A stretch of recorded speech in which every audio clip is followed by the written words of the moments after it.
Hi friends, welcome to Beautifully Bookish Bethany. Today's video is a reading vlog for House of Flame and Shadow by Sarah J Maas. This is the most recent Crescent City book. It is very long, it is 850 pages, and this video is going to include some footage of the midnight release party in New York City I went to where she showed up, which was super fun. I did a cosplay, you'll see all of that, and a lot of detailed, very spoilery thoughts and recaps of what happens in this book.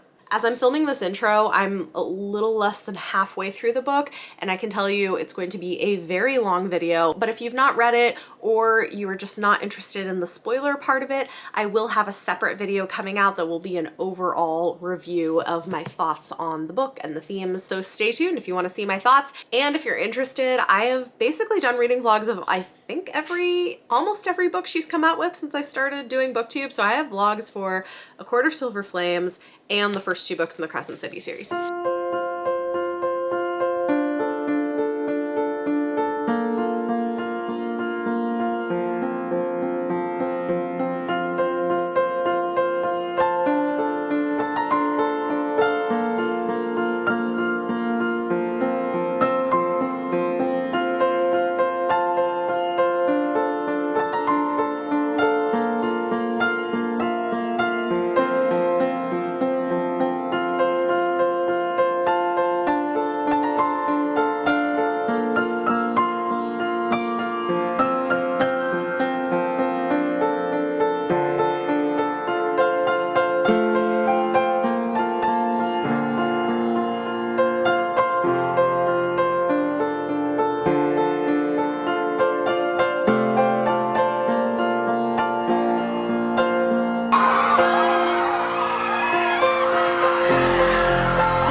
With all of you.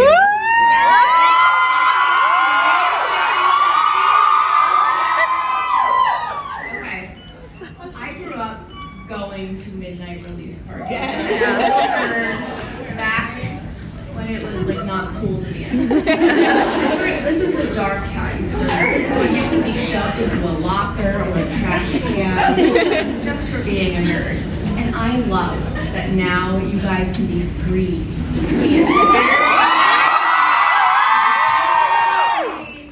celebrate, and it is just a dream come true that you guys are here celebrating with me. And you know what? I write these books, but tonight is about you guys. This is about what you guys have done, the fandom you have built, a force of nature, and there's so much that I wish I could tell you before the stroke of 12. I want to say thank you from the bottom of my heart. We love you! But you guys have no idea how much your love for these books and these characters and these series, they have given me more strength than you can possibly know. They have made me realize I have the strength to fight for myself. And that is all because of you. It is all because of you. I will will never stop being grateful for the courage and the strength that you guys have given me. So I love you all more than I can possibly say. I'm so happy to be here with you, celebrating tonight. This is beyond a dream come true for me. What is the time? 15 seconds. Yeah, 15. 4, 3, 2, 1.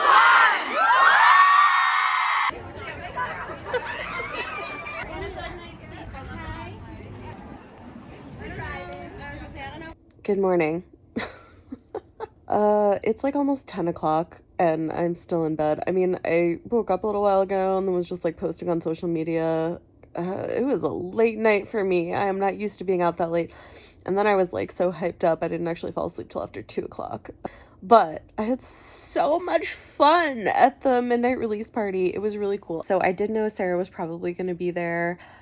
I'm a little bummed it was just like for the last few minutes of the night and we didn't actually get to do a signing or meet and greet or anything. But I kind of get it. I think she went to another location too, and it was fun. I met great people. I had fun doing cosplay, and I was able to throw it together from things I already had. Just had a really good night. I had a lot of fun. And I am excited to get into the book, but I am planning on starting to read the book today. I have the physical book and I have the audiobook, so I'm going to do kind of a blended read with it. I'm excited. I'm excited to see where it's going to go. Listen, I am a sucker for multiversal type series that have clues and Easter eggs and crossovers. And I knew she was going to do it because she's been giving hints at a crossover for a long time. But I'm very interested to see what we're going to get in this book. So, yay! It's going to be so fun. And I figured we'll vlog it because, you know, I've vlogged the other 2 books in the Crescent City series. So we're going to do this one as well. I've got to admit, I loved book 1, and on a reread I think it's still held up really well. Book 2, the further I get from it, the less I love it. I think what she's doing plot wise is interesting and I'm excited to see where it's going to go, but I just don't think it's as strong of a book. But very interested to see what we get in book 3.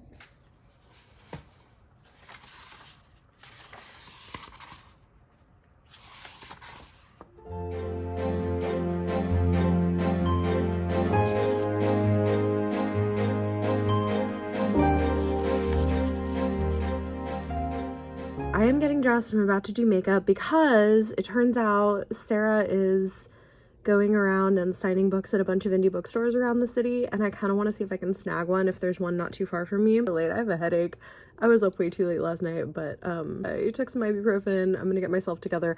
I have read the prologue and chapter 1, and they're great. Also, I was recommended by a friend and patron to reread a couple of chapters from other books before reading this, and I think that was really good advice because it reminded me of like the way things fit. I'm pretty sure that the horn is like this secret thing that was part of the trove, which included like the harp and all the things.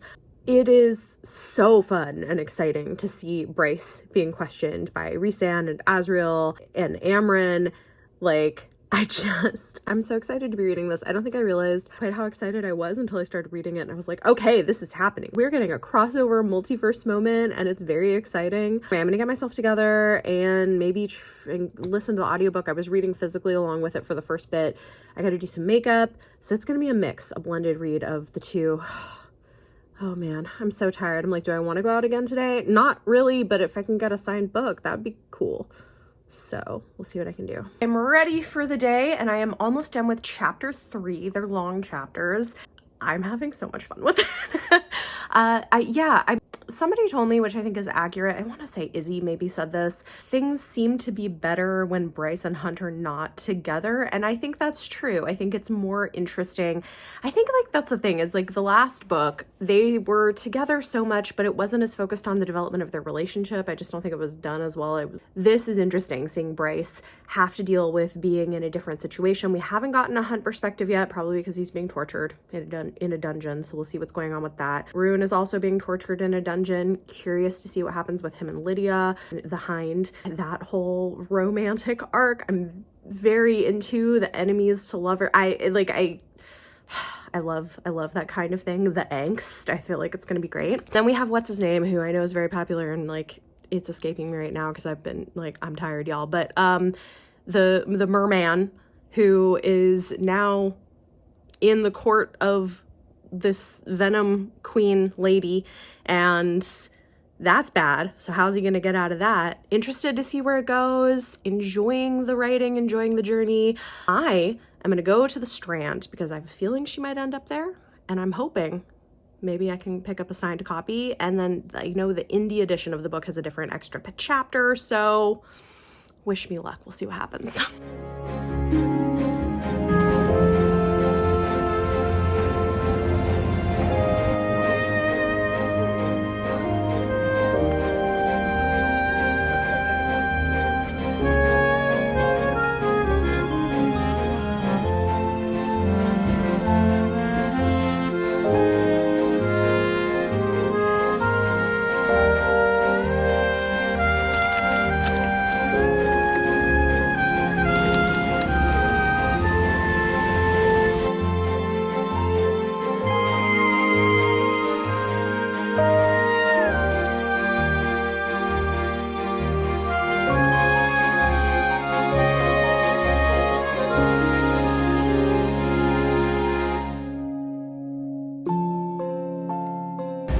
Barnes & Noble Upper West Side just posted to their Instagram that she came and signed books, so I'm headed there to see if I can snag one.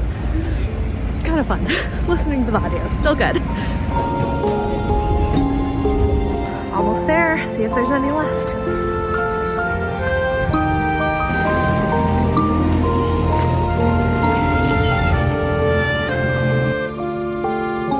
I need to get the original ACOTAR books anyway, because I don't still have those. So I got those signed, and then I heard there were some signed hardcovers upstairs, getting stuff for a friend too. So they have signed hardcovers of the new Throne of Glass books, which is exciting. So I'm on chapter 9, and I thought I would do an update, especially because I'm about to put on some PJs and then do reading sprints for my patrons. I'm buddy reading this with Isabella, who's like a friend and a patron, and she's like, are you available for sprints? I'm like, okay, well, let's do them tonight. My kids are in bed, so we're gonna do some reading sprints and see if I can make progress. I am just having a great time so far.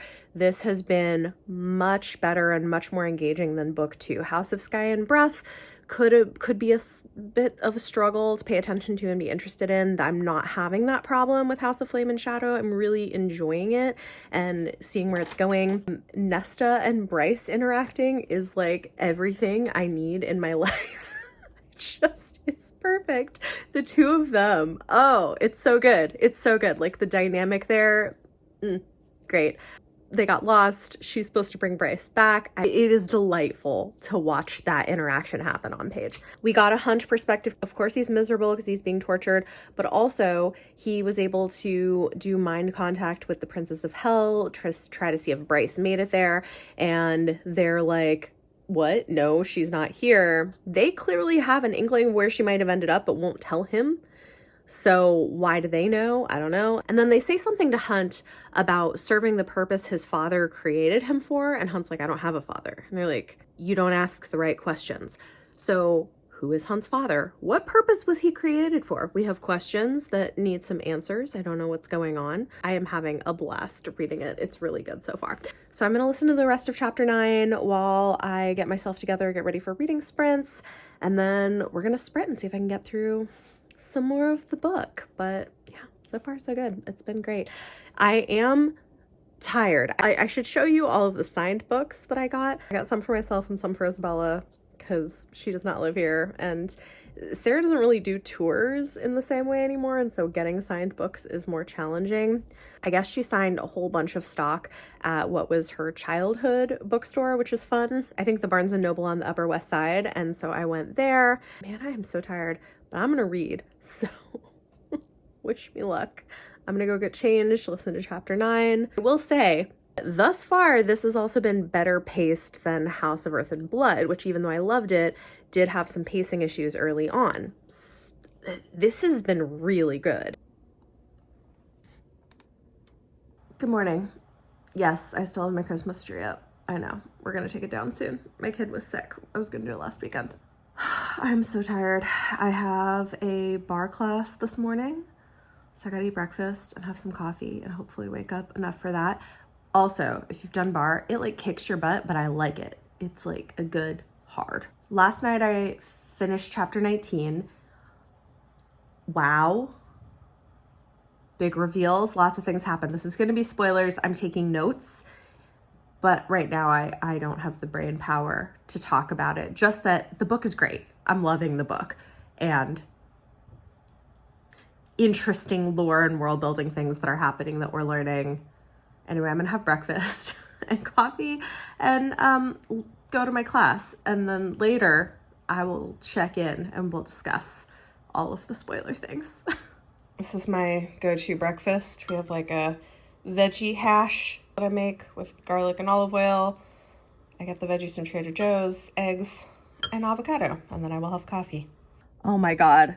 The amount of lore we are getting right now and history and explanations is like so much. It's really good. Chapter 21. Okay. Y'all, I don't have time. I don't have time to go over it. I'm taking detailed notes. I will be back and we'll talk about everything, but oh my God.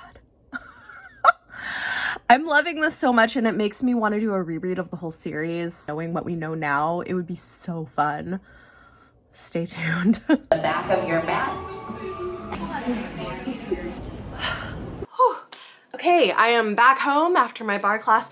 I always feel so good after that, and especially a day like today. I was like tired, I just started my period. You know, like the day you want to just like lie in bed, but I'm like, no, I paid for the freaking class, we're going to the class, and I like the endorphin rush is real. It is, if you've considered trying bar, the one I did today is like a strength training class. I don't want to like film during the class, that'd be weird, but it's like strength training mixed with like yoga type stuff for mobility and flexibility and balance and all of that. And all of those things, the older I get, are more important. But I just love it. It kicks my butt every time, but I feel so good and I feel like I'm getting stronger. It's a new thing I've started doing this year and I kind of love it. So if you've thought about going, I will say, like, if you're thinking about it, at least try it twice, because the first class was so hard and I was like could barely walk down the stairs and was like shaking afterwards and so sore for a couple of days. But after the second class, I was like, okay, I get the idea of how this works. I think I'm enjoying this. I wasn't as sore. I mean, I still get sore, but it's not like debilitating. How did this this video turn into, let's talk about the new addition to my workout routine? Okay, anyway, I want to do an update on the book because, God, there's a lot to talk about. I'm going to pull up my notes app. This is where I'm at for context. And this is a freaking long book, y'all. I mean, I am having a great time, so I don't mind that it's, you know, over 800 pages, but we're 230 pages in. In a normal size book, I would be like almost done, but I am so happy I'm not, because we'll see. I'm still early. I don't want to make any claims yet, but right now, this could end up being my favorite book in the series. We'll see. Let me pull up my notes app and we'll talk about all the things, because holy shit, this book has had so much. Bryce and Nesta together are everything. Bryce, Nesta, and Asriel, very interesting for some of these scenes. I love having these intense female characters who are very different, but both have dealt with a lot of trauma, coming together and interacting with each other, and they're both smart and clever, and it's funny. It's funny. I'm getting the biggest kick out of seeing them in scenes together. I think I said this in a clip, but, you know, questions about who is Hunt's father, why do the Princes of Hell know where Bryce is? So that was a question I had. We now, I think, kind of have an answer to that, because, oh boy, like the chapters like 18, 19, 20, right around that area, we are getting a lot of answered questions, lore, history, how these worlds are connected. It's very exciting. It's the kind of thing that I could see if I was less invested in it, being like, oh, this is like an info dump, but it doesn't feel like an info dump to me because I'm excited about it. And I'm like, oh, the pieces are coming together. This is how, anyway, I'm enjoying it. I'm sure there are going to be people who will criticize the way that it's being done, but I'm loving it. Okay, we're going to start at the beginning though. Okay. Bryce is in these tunnels with Nesta, and then as she finds out later, Azrael's been following them in his shadows, but they're like kind of trying to see what she's gonna do. Turns out they had kind of planned all along to get her to try to escape and see what she was gonna do, because they're smart like that, but Bryce is smart too. So Bryce's star in her heart seems to be guiding them. It's like lighting the path in the tunnels that nobody even knew existed wherever it is they were keeping her. So at that point I noted to myself, is it similar to the Astari? Because Nesta's tattoo that she had on her back for a while because of the curse bargain thing, if you've read Court of Silver Flames, was the same shape as Bryce's star. So is there a connection? There must be some kind of a connection with the star. There is. I mean, we'll get there. Bryce is being clever because she's still trying to escape from them. She's like, I think they're going to torture me. I don't know what their deal is. I'm trying to escape from these people and find a way back to my world, which fair. She doesn't know them. She doesn't know whether they're trustworthy. Understandable. So she sort of scrapes her hand and then pretends like it's just not healing, but is actually purposefully, even though she heals really fast, purposely leaving a trail of blood so that this worm thing, this like giant monster, will track them so that she can escape. So she does it, the worm attacks, she runs for it, and then she feels bad. Because of course she does. And I'm like, Bryce, I love this. So she goes and she's like, oh no, am I doing what the Astari do? This is so messed up. I shouldn't do this. Let me go back and see if they're okay. And I'm like, okay. So she goes back, and then Nesta's laying on the ground pretending to be hurt. And then it turns out she's not. Like, the worm ran away, and they're like, why should we trust you? And it's like a whole thing. I don't know. It was fun. It was a funny scene. I feel like it says a lot about who these people are and how much some of them have grown, how much Nesta has grown. We've got all the Rune and Lydia angst. Again, we're going full spoilers, so for anybody who's watching this who's like, I didn't read the books, I just want to know what's going on. Rune is Bryce's half-brother, and he is part of this resistance. He's a secret agent, and for years there's been a secret agent he like meets in his dreams who he doesn't know who she is. This we found out in the last book, right? They know that she's placed high up in the Astari, and they've fallen in love with each other. I think they're probably mates. But then in the last book, he found out who she really is, which is Lydia, the Hind, one of the torturers for the Astari, right? Well, now Rune is being held and tortured. Lydia is one of the torturers, but actually she's working to free him, and she loves him, and he's like, I want nothing to do with you. And so there's the angst, and I'm living for it. I love all the angst. It's great. Y'all, I have so many, this is gonna be such a long video. We've got all the Viper Queen stuff. I couldn't remember her name earlier. I think I said the Venom person. Sorry, I was tired. I made some of these clips. This is like a good reminder. I feel so energized right after a workout, so maybe this is a good time to film clips. And then I need to shower and get myself together to do other things today. But this seemed like a good point to update before I keep going with the book, because I already have so much to talk about. They're trying to get the Viper Queen to let everyone go. I don't know. I think they're trying to get everybody so that they can help Lydia with her plan. I think this is what's going on, is Lydia has a plan to try to save Rune and get him free from the dungeons. But in order to do that, they need this collection of people, and we've got people being held by the Viper Queen. She doesn't want to let them go. They're trying to figure that out. It's a little confusing. But Ari has been fighting for the Viper Queen, and the Viper Queen makes a deal with Ethan. If you like do a fight, I'll let y'all go. And so he's like, okay, I'll do a fight, and expects that he's gonna be fighting against Ari, but that it's just like a public spectacle because that's how she makes money and not to the death. Well, she pulls a switch change on him later on. Turns out Ari is now doing something else, working for someone else, unknown who or what that is. I'm sure it's still to be determined. But Ethan is now going to be fighting, what's her name? What is her name? I know I have that in here somewhere. Sigrid? I don't know. So Sigrid was the missing daughter from I think the pack that Danica's a part of, and she was an alpha, but she also had this ability, so she had been like imprisoned, and now she's free, but she's with the Viper Queen. And so the Viper Queen ends up saying, no, Ethan and Sigrid, y'all are gonna have to fight, and it's gonna be to the death. And Sigrid is supposed to be an alpha. Ethan has always like lived in his brother's shadow, right? His older brother was an alpha, if I'm remembering right. It's been a while since I read all of this, but I think there's been this discourse. This is not the most interesting. Like his storyline is not the one I've been the most invested in, so I'm a little bit fuzzy on the details. But there's been this question of whether he has the potential to be an alpha, even though he's like, no, I don't want to be.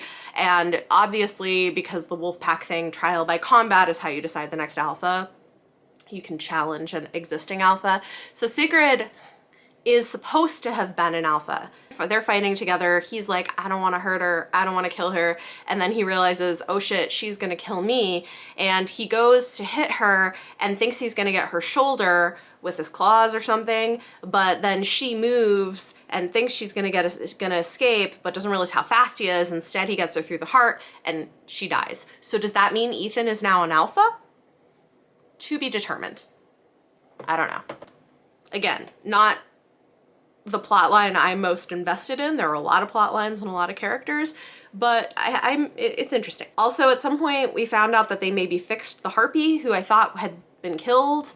One of the Astari's like big soldier people, she had been killed at the end of the last book. Apparently they somehow fixed her. Don't know how that's gonna show up. Then you're gonna get a shit ton of history from Bryce's perspective. So this is Bryce, Nesta, and Azriel in these tunnels, finding where they go, and then learning all the history of their world. So strap in, because this is what we're about to get into. So they've been in these tunnels. They don't know where they go. They see a door with that star on it, right? The same star that was on Nesta's tattoo, the one that's on Bryce's chest. Bryce is able to open the door, and it turns out the door is a portal that takes them to the prison. Remember the prison from the ACOTAR series where all the creepy bad monsters on this shadowy island were kept? Yes, that prison. And they're like, what the hell? We didn't travel that far. It must have been a portal. They find this room. It has that star shape in the middle, and around it is a map of all of these stars. And those are the stars in Midgard, the world of Crescent City. It's all the constellations. So they're like, what the hell? Bryce is like, these are all the constellations from my world. What are they doing here? So Bryce goes, stands on the star, and a hologram type thing, I guess is what I'm imagining. Maybe it's not that, maybe it's different, but I'm imagining a hologram. I don't think that's what it's called, but an image of a past Selene, an ancient queen from that world, or high fae, I don't know, a high fae from like 15,000 years ago or whatever from that world appears to them. And it's a recording of her talking about all this history. So then we just get, this is what we get. So we learn that the harp not only stops time and moves stuff, but it moves things place to place, including power from one person to another. So that's kind of interesting that you can use the harp to move power from yourself to give it to someone else. I feel like that fact is probably going to end up being really important at some point. Also, apparently Selene looks a lot like Rhys's sister, so that's interesting. Clearly there's some kind of a bloodline thing here happening. We're finding out there's a lot of mixed bloodlines here that are important. So we find out about Selene's mom, Thea. Thea and Finn were married, right? They were mates. Finn was the one High King there's ever been, even though we know that Rhysand has the potential to become High King, but he's not. He's just like, you know, the head of the Night Court. But Finn was the one High King who like united all the Fae and helped defeat the Astari / whatever else they called them in the Fae world. His wife was Thea. Things were cool for a while until they weren't. Apparently, Thea like served the Astari for like a century until she realized things were really bad. We get a confirmation that the horn is in fact part of the trove, right? It's the missing mysterious fourth object that everyone's forgotten about and nobody has remembered. Remember that the horn has been mixed into the ink that was used to tattoo onto Bryce's back. She hasn't told them yet. So Nesta and them, they know that there's something up with her tattoo, but they don't know exactly what it is. But we find out that the horn, which now lives literally in Bryce's skin, is part of the trove, and the trove of items is the 4 items that are part of how the Astari conquered people. So I don't think I quite put that together, that the trove was stolen from them. So the horn, the harp, the mask, and the sword, those were the 4 items that the magical, powerful items that the Astari used to conquer. So there's a carving of Thea holding the harp and the horn. It turns out she stole them. So she had been working for the Astari Secretly, she had gotten married to Finn, who was the first High King. She stole them from them. Meanwhile, the Astari, or Daglan, that's what they call them. So Astari, Daglan are the same. In the Akatar world, they knew them as Daglan. In the Crescent City world, they knew them as Astari. Their actual name is the Astari. So the Astari had also taken the cauldron, which in the Akatar series was a very powerful object that can be used to make things magical, including that's how Nesta went from human to fae against her will, was from the cauldron. So the Astari at this point had the cauldron and then twisted it to not just be something for creation, which is originally what it was intended for with their, spiritual stuff, but into something that brings destruction. Then Thea and Finn used that to their advantage and used it to make the weapons, like the sword that also has two names. It's complicated when things have two names, but do I have it in here somewhere? I think I have it in here somewhere. Holy shit. The star sword. It has another name in the Akatar world that starts with a G. I can't remember it. It might be in here somewhere. Then we find out, this is so much information. I don't know if this is interesting to everyone, but I was like, this is so cool. This is like interesting. Okay, so they used it to make the weapons. They were able to defeat the Astari, and it's a little unclear, some of the timelines. But then things got messy because Finn was getting old and couldn't rule as well anymore. And it was time for him to pass his crown on. Thea was still like in her prime. She thought she would be the new ruler, but Finn is like, no, I think the crown should go to our daughter, Helena. Thea didn't like that. And the general of the army, Peleus, also didn't like it. So him and Thea teamed up. They thought Helena was too young to take the throne. So, and questions, it's not confirmed that this was a plot, but I have some questions because there were these monsters that the Astari had created to like be good prey for hunts, and on a hunt, Finn was killed by a monster, supposedly. Was he actually? I don't know. I have questions. And then supposedly, because of course who was on this hunt with him was Thea and maybe Peleus. Supposedly his dead hands reached up and offered the Star Sword, or I found the name, also called Gradian and Star Sword, the sword, and this special dagger called Truth Teller, which apparently had once belonged to the king's dead friend. Don't know much about that, but that probably has its own history we'll learn more about later. But supposedly, right, like Finn's died by this monster, and then his dead hands offer the sword and the dagger to Thea. This is sketchy as hell, right? Like, this is supposed to be like, no, I don't really want Helena to rule. I want Thea to rule. Sketchy as all hell. I feel like this is a plot to take power for herself. So Thea takes the trove, takes power for herself instead of giving it to her daughter. Teams up with Peleus. Sounds like they probably had an affair. They decide they can go conquer new worlds, and now they're gonna be the, colonizers like the Astari. Sounds like a bad idea. What she doesn't know is that Peleus is double-crossing her and working with the Astari. So he tricks her into opening a portal to a world where the Astari are. So he's double-crossing her. There's a lot of mess and drama in here, and not all of this gets explained. Some of it you have to kind of infer that, like, okay, clearly this was a lot of like political plots to overthrow stuff. We see an image of Peleus, who looks just like Bryce's dad, who's the horrible fae dude from her world, and this makes sense because we find out Peleus did a double cross. He was working with the Astari, and so because of that, they make him Prince of the Fae in the Crescent City world. So Bryce is descended from Peleus, this traitor dude. But she is probably also descended from Thea, because I think Thea realizes she fucked up later. So they open the portal, and this is the thing. Remember that they've kicked out what they know as the Daglan and what they think they look like. They've kicked them out, they've conquered the world. Finn and Thea have reigned for a while. Finn is now dead, Thea's taken power. And she's like, me and Peleus, we're gonna go conquer some more worlds, right? Because we kicked the Daglan out, clearly we can conquer some worlds. Well, Peleus double-crosses her, works with the Daglan, gets her to open a portal to Midgard, which is the world of Crescent City, where the Astari rule, but they trick them because they show themselves as having these young fae bodies, make it seem like it's super safe for some of the people from the Akatar world to go through the portal and go there. Meanwhile, Thea had hidden the horn and the harp but Peleus told the Astari she had them. She's the one who took your powerful objects that you used to conquer all these worlds. You can get them back from her. That Peleus, dude. So they get there and they find out that other peoples had also been lured to Midgard. So there was this idea that, oh, this world is a blank slate world that we can use to build our own civilization, even though there were already...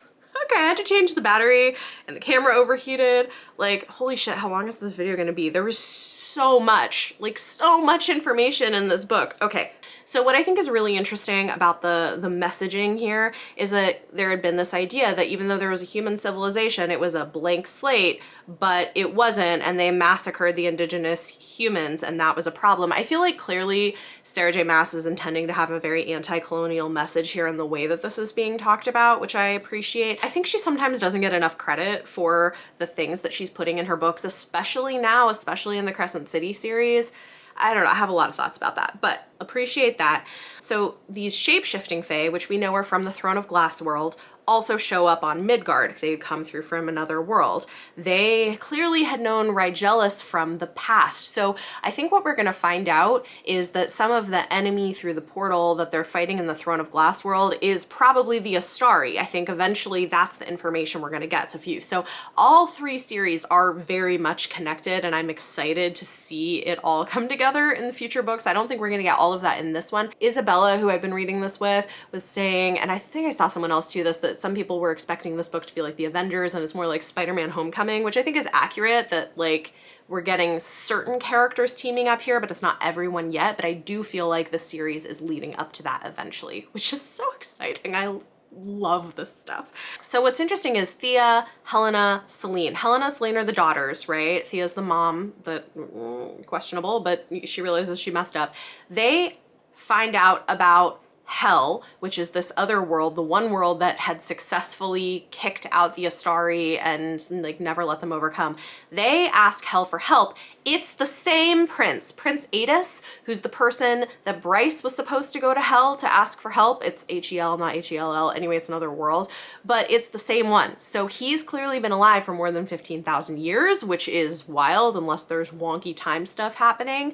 That was surprising to me. There are some very, very long-lived people in this world, which is interesting. So the other piece of this is we know from the world of Crescent City that there's something called the drop, right? So the way we've been told with the world is that people with the potential for power, when they come of age, can either go through this ritual, this very dangerous ritual called the drop, where they get power, they are able to become nearly immortal, and some of that power is also collected to help run the city, or they can forego the drop and instead live a shorter mortal lifespan, right? This is what we know from book 1. Now in book 2, we find out that the power, the magic that comes from the drop is actually getting collected and consumed by the Astari, that they're like parasites that live off of other people's magic. In this book, we find out that it goes even deeper than that. So when the Astari had been on the Akatar world, they had made people give them what was called a tithe, which was giving them a portion of their magic every year for them to consume. It was called a tithe, but it was a small portion. So when they started building their civilization on Midgard, which is the Crescent City world, they decided, you know what? Let's instead find a way to get even more power out of these people. So what they did is they took a parasite and they infested all the water in the world with this parasite. So all of the rivers and lakes and drinking water and stuff. And what the parasite does is that for people who have power, it slowly kind of eats away at that power. And the only way to get rid of the parasite is to do this ritual called the drop. And so the only reason that people with power are dying for human lifespans is because of this parasite, and the drop gives them a larger chunk of this person's magical energy all at once. So it was, all of this was a scheme. They were never actually living human lifespans if they have the potential for magic. It's a parasite. So that's interesting. So supposedly Thea finds out that her and Adis were mates. I thought her and Finn were mates. Maybe they were just married and in love. So this is interesting. Where if they were both mates, we're complicating the mate narrative, which I kind of like, I think. And I think Sarah has also talked about wanting to complicate what that means and what it means in terms of choice in future books. So curious to see where that's going to take us, because Thea and Adis were supposedly mates. He was the prince in Hell. But then there was this fight, right? Hell was supposed to help them fight back against the Astari and get back to their homeworld. But there's this key moment where Selene and Helena are there. Selene has the harp.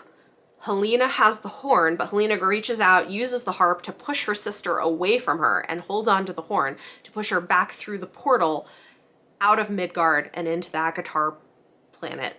This is probably a better word for it, but into that world, right? Then Peleus uses the Star Sword to kill Thea. So she's now dead. Selene takes the harp and runs. She goes back through the portal, but she doesn't let her people come back through the portal with her from Midgard because she's scared. So Bryce is like heavily judging her cowardice because she's like freaking out. I just want to survive. I have the harp. I don't want anyone getting through the portal. I'm keeping everybody out. So she just allowed everyone to stay there. Some of them probably died because of it.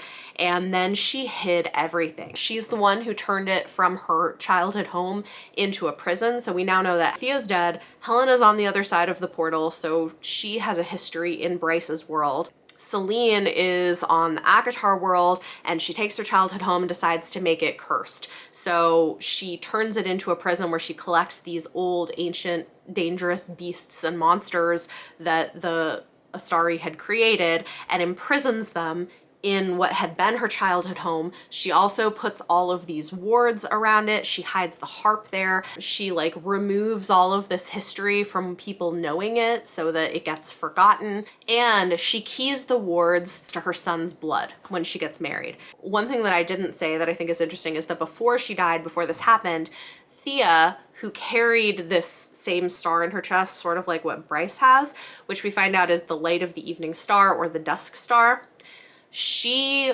pulled it from her chest and shared part of it with each of her daughter. So their bloodlines were both then carrying down this dusk star, right? So we know that one side of that bloodline ended up in Bryce in Midgard, so that's through Helena. So Bryce is related to both Helena and Peleus, and yeah, the wards of the prison are keyed to those bloodlines. So Bryce is related to Reese, I think. So I think that's what it is. So I think Reese must be descended from Selene, and Bryce, so they're like distant cousins, I guess. I think that's the connection, which is really interesting. Okay.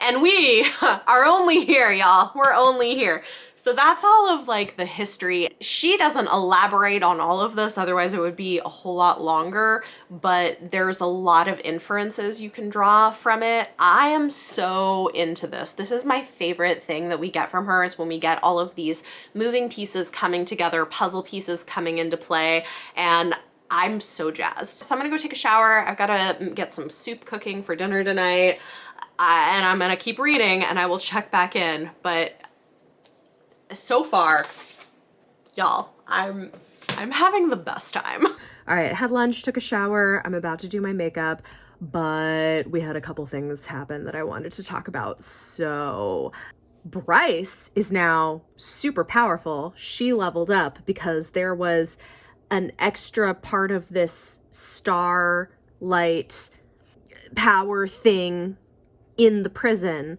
that she took into herself. And now she can stop Nesta and because Nesta and Azriel now are like, oh shit, we need to like stop you and protect our homeland. And she's like, no, you're not going to. So Bryce has leveled up. That's exciting. Also, I didn't come up with this, but Isabella pointed out, which I'm like, yeah, that totally makes sense, that this is the dusk light power, the dusk court used to exist, which makes sense, right? Because we had like winter, spring, summer, fall courts, and then night court, day court, dawn court. Where's the dusk court? This was the dusk court. So she's descended from what used to be, and it used to be housed in what is now the prison. So that's interesting. Meanwhile, Lydia is starting her thing to break out Rune. And I hope it goes well. I don't know if it's going to. We'll see what happens. Moisturizing. Listen, they broke through. Her power broke through the floor beneath what used to be the star map. And there was a chamber underneath with a dark-haired woman in, I mean, think like Snow White style sarcophagus, and something about the history of like evil being underneath them. And is it someone evil? And like, who is it? Who is it? Who's in this thing? Oh my God. Okay. Okay. I'm going to listen now. She's breathing inside a crystal coffin. She has super dark hair that is like so dark it's weirdly dark and doesn't reflect light, and super unnaturally red lips, wearing a gold gown. Does this not sound like Snow White? Okay, and also, was there something like this in the Throne of Glass series? I don't know. It's been such a long time since I read it, but I have some like vague recollection of there being something. Maybe I'm wrong. Maybe I'm wrong. But like, what? Okay. Oh, shit. Okay. Y'all, this is, sorry. I have to like document. Okay. Come on. So, guys, like, stop freaking phone. Oh my God. Stay up. Just, Okay. Y'all, listen. I think she's an Astari, whatever. She's one of the Astari. I think she's the missing one. The missing Astari woman that they've been grieving. Her eyes are blue, they like glow, and then she's like, open this slave, and then calls Bryce a mongrel who's like a mix of their slaves and the slaves of their slaves, which would be human, and Bryce is human and fae. Holy shit. So she's the one that they said was probably dead, but she's just been under there all this time? What? Editing Bethany here. Side note, this is not actually the case. That's not who she is, but still it's interesting. They must have like imprisoned one of them. Is that how they got rid of them? Now I'm wondering if that's how they got them to leave their world. I don't know. I have questions. So she created the trove. She was like, do you think a blacksmith doesn't know her own creation? She's totally an Asteri, and she was the one who made the harp, all the stuff. We're just gonna, this is what we're doing. Normally I don't do this many updates in the middle of a vlog, but there's a lot happening. Therion is the mer dude, right? Am I saying it right? I think it's Therion. Anyway, so he's now free of the Venom Queen, but she used this whole thing with them, with Ethan, to kill Secret. She was beheaded, which is kind of intense, and they've been let free. The sprites set the meat market on fire, so Venom Queen's gonna be pissed about that. But my question is, what was her endgame? Like, what is the Venom Queen getting out of this? It seems like Ethan maybe has an idea, because he like seems to realize he played into her hands. But what is it that she's looking for? Does she want Ethan to take over? Does she want to take something? Like, I don't know. I have questions. All right. And then I think we're about to head back. I didn't listen yet, but it's about to go back to Bryce's perspective with this Astari lady. Okay. She said that the Astari created the Illyrians. Well, she says this to Azrael. Oh, you who we created out of starlight and pain? I think starlight and pain. So the Illyrians maybe were created by the Asteri, which is interesting, and they seem to be related to the angels, right? The whole thing of having the wings like Hunt does in the Crescent City world. I wonder if we're gonna find out more about that. Bryce let her out. Why the hell did Bryce let her out? Come on, you know this is stupid. She apparently has the power to, like manage the stone in the area now that she got like the full star in her. But that seems like a really stupid choice. Why are we doing this? Oh, also, I forgot to mention, this is kind of cool. Somebody saw it and sent to me. Vulture did an article on the midnight release party, and I'm like front and center in the photo they put. I'll put a picture here of the article. So it's kind of cool. They didn't interview me for it or anything, but I was like, what? That's kind of fun. So anyway, that's cool.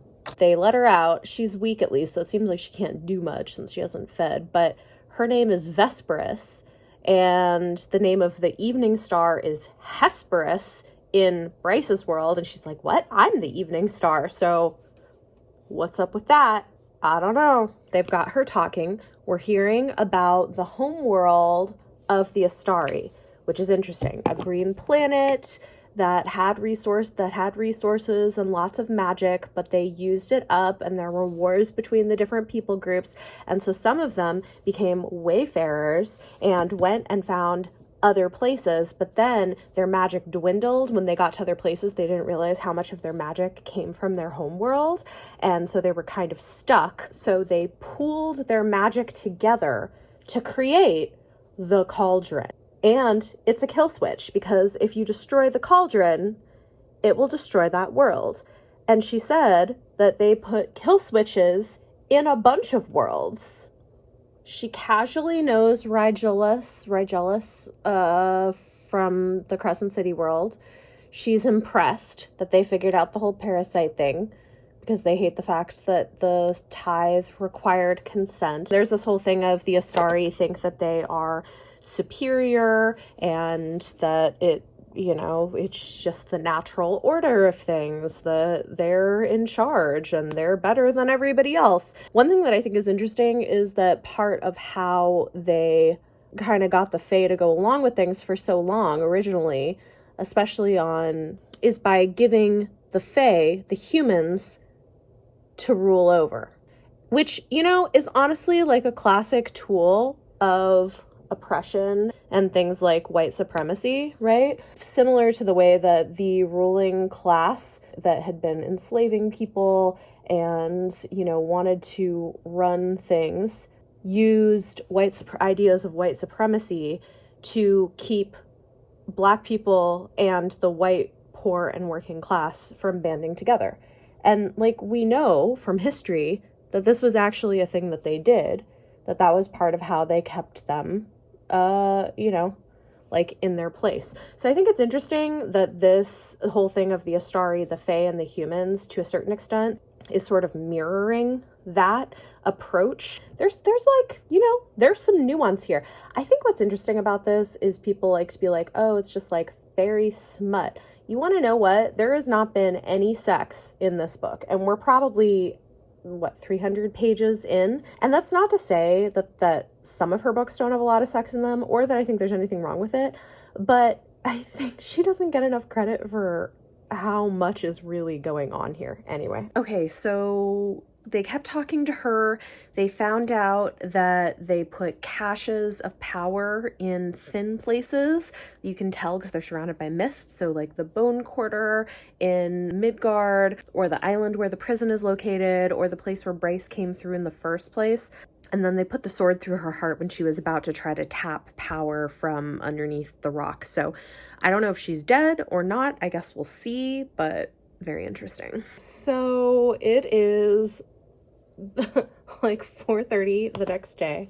I have to do my makeup because I have an event tonight, another book event, for a very different sort of book, but I am excited about it. I'm going with the dark academia look, which I think will kind of work for the book's vibe. It's not dark academia, but it is dark-ish and set in an academic setting. Anyway, I have not made progress on House of Flame and Shadow today, but I thought while I got ready for the event and did my makeup, I'd do a quick update and then put the audiobook on again, because today has just been super busy. I had editing that I needed to do. I had a lot of housekeeping stuff I needed to do. By the way, if you haven't tried this, I really like it. It's this Trader Joe's daily sunscreen that's a gel. I don't know. I've been using it for my face and it's been going well if you're looking for something to try. So event tonight is for Come and Get It by Kylie Reed, which I have already read, and it's amazing. I know it's lit fic, so maybe not the vibe of everyone watching this video, but you never know. So while I'm doing my makeup, I'm going to pop on my headphones and listen. If there's something I feel like I need to react to in the moment, I'll pull out the camera and we'll talk about it. But we'll see if we can make some more progress on this beast of a book. I will say I am having so much fun reading it. Okay, so they were able to kill Vesperus, the Astari that they found beneath the prison. It was interesting because Asriel, his power couldn't affect her. I think probably because the Astari created them, if what she said is true. So he couldn't affect her, but the dagger and the star sword together weakened her, Bryce's power weakened her, and the silver flames that Nesta wields end up killing her. So all of that together, they're able to take her out. She's now dead, thank goodness. But that was an interesting merging of power. The dude in the scene was basically powerless, and when he tried to help out, she just took his power and got stronger. But Bryce and Nesta together, man, they took her down, so that's cool. So moving back to the plot involving like Asterion, that's his name, the merman, Asterion and Ethan. Because of the deal Ethan made with the Viper Queen, Asterion's free to go. So he and some of that crew get on a boat to leave, but last minute, Ethan is like, no, I have to make things right. I have to go back to Crescent City. And I am wondering, because he's thinking to himself, shit, killing her was the only alternative to having Sabine, who is a piece of work, as Alpha. But I don't think that's true. I think the whole deal is he could be Alpha if he wanted to step up and do it. So maybe he's going back to actually be Alpha. We'll see. Okay, we just hit the end of part 1, and that was interesting. So I think what it was is that Bryce didn't want to kill her. She had a moment where she could have. It was a little unclear when I was listening to it, but the conversation cleared it up. Nesta killed her with this thing with like time slowing down. Bryce could have but stopped because she wanted information from the Astari, so she's mad that she didn't get it. Nesta and Asriel are like, you're coming back with us, we can't let you go. But she's like, no way in hell, I'm powerful now, I'm going back home and I'm gonna figure this out. And she realizes that the coffin, the crystal coffin that the Astari had been in, can function like a portal with all her newfound power. So Bryce is like, I promise I won't tell them about you. And they're like, they're gonna get it out of you. And she's like, nope, I'm leaving. So she leaves and heads back to Crescent City through a portal. So I suspect that we're not going to get more based on something someone told me. Like, I kind of suspect we're not going to get any more in the world of ACOTAR. It's been really fun to have the first, like, third of the book there, but I think for a Crescent City book, it makes sense. I do hope that this builds up eventually to more of, like, an Avengers type plotline. I think that would be really cool maybe in future books in the ACOTAR series or something like that. But we also got to get the Throne of Glass series in on here, so I am like very jazzed to see where the series as a whole is gonna go. But like I said, because I think Bryce is the only perspective we were getting in that world, I think now that she's going back to her home world, that's gonna be the end of that. I don't know what she's gonna do, what all is gonna happen. Part 2 is starting. Some shit's gonna go down. People are escaping.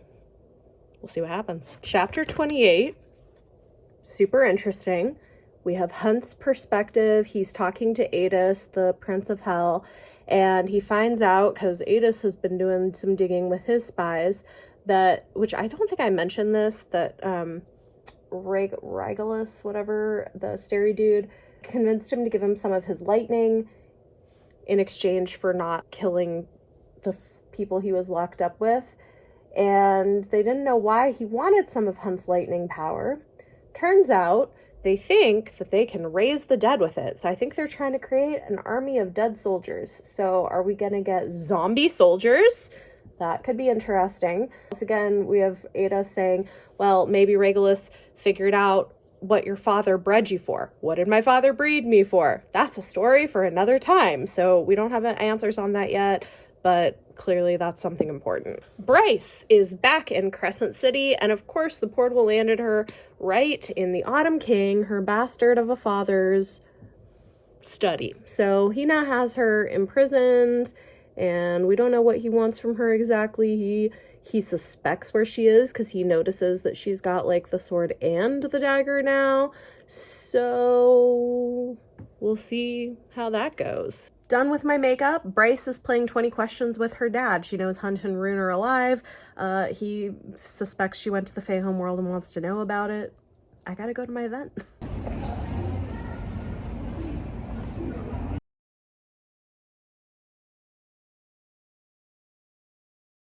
I am back from the event. I've made progress. I have notes.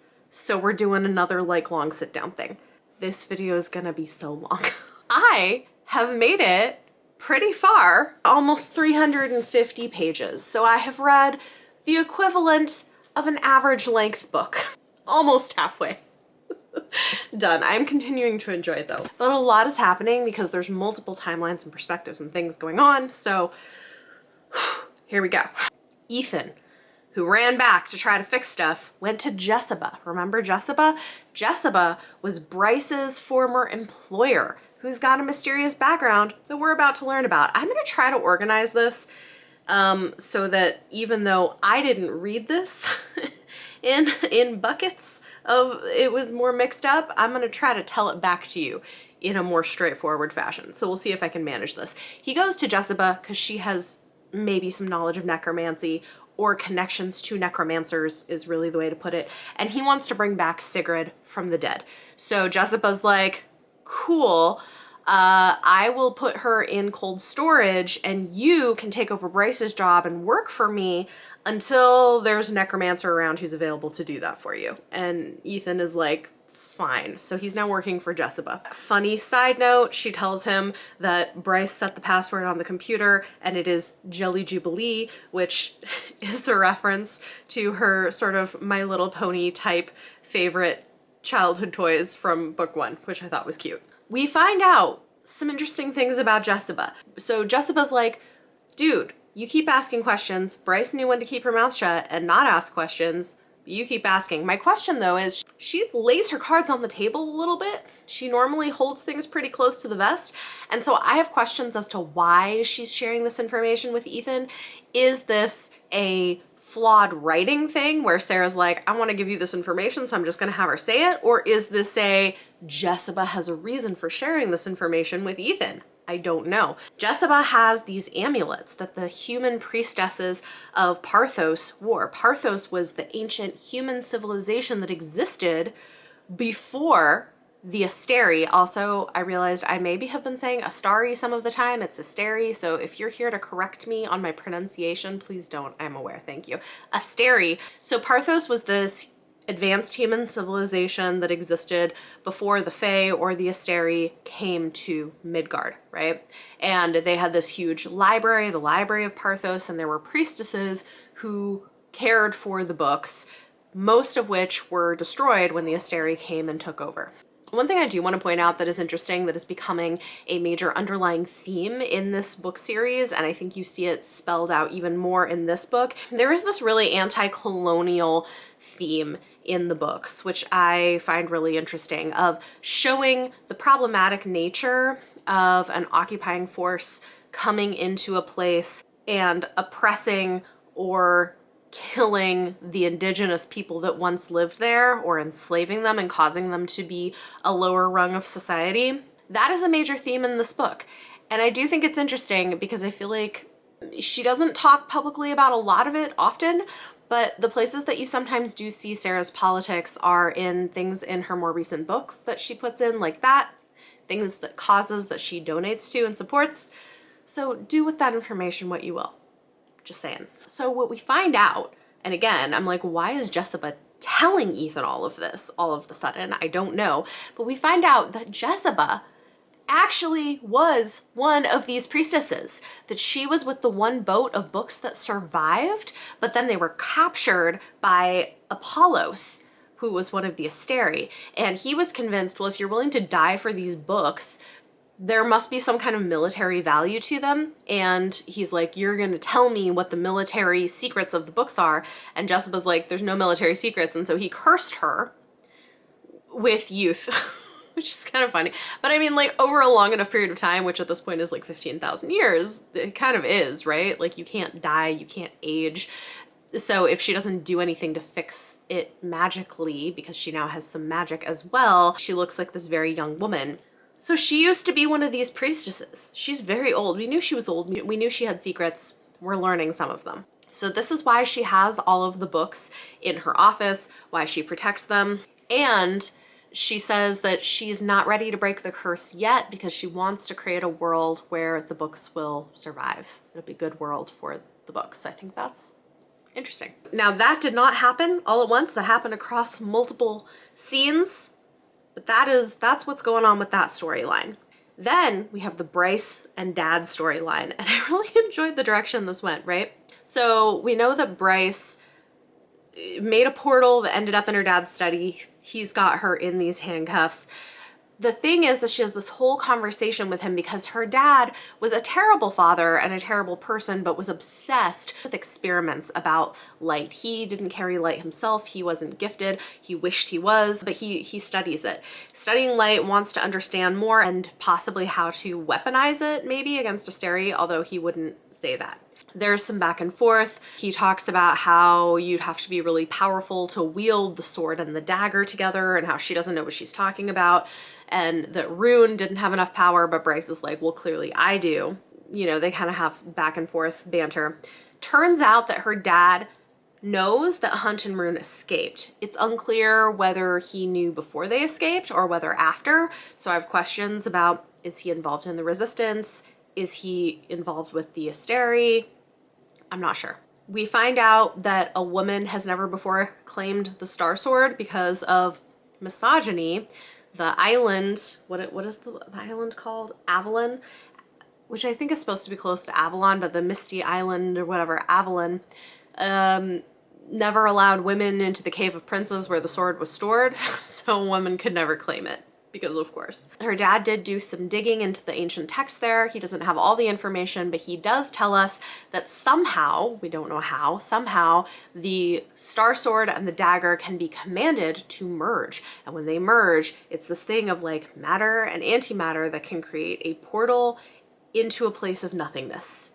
And maybe that's a place they can send the Asteri? I don't know. So that's interesting. Bryce gets this information out of her dad, and then she tricks him, gets him to put the handcuffs on, and reveals that she didn't accidentally end up at his study. She purposefully ended up there because she knew she was powerful enough to escape him, and she knew that he had studied all of this light stuff and thought that he might have some insight into the sword. So she was like, yeah, you thought I just was dumb and messed up, but no, it was on purpose.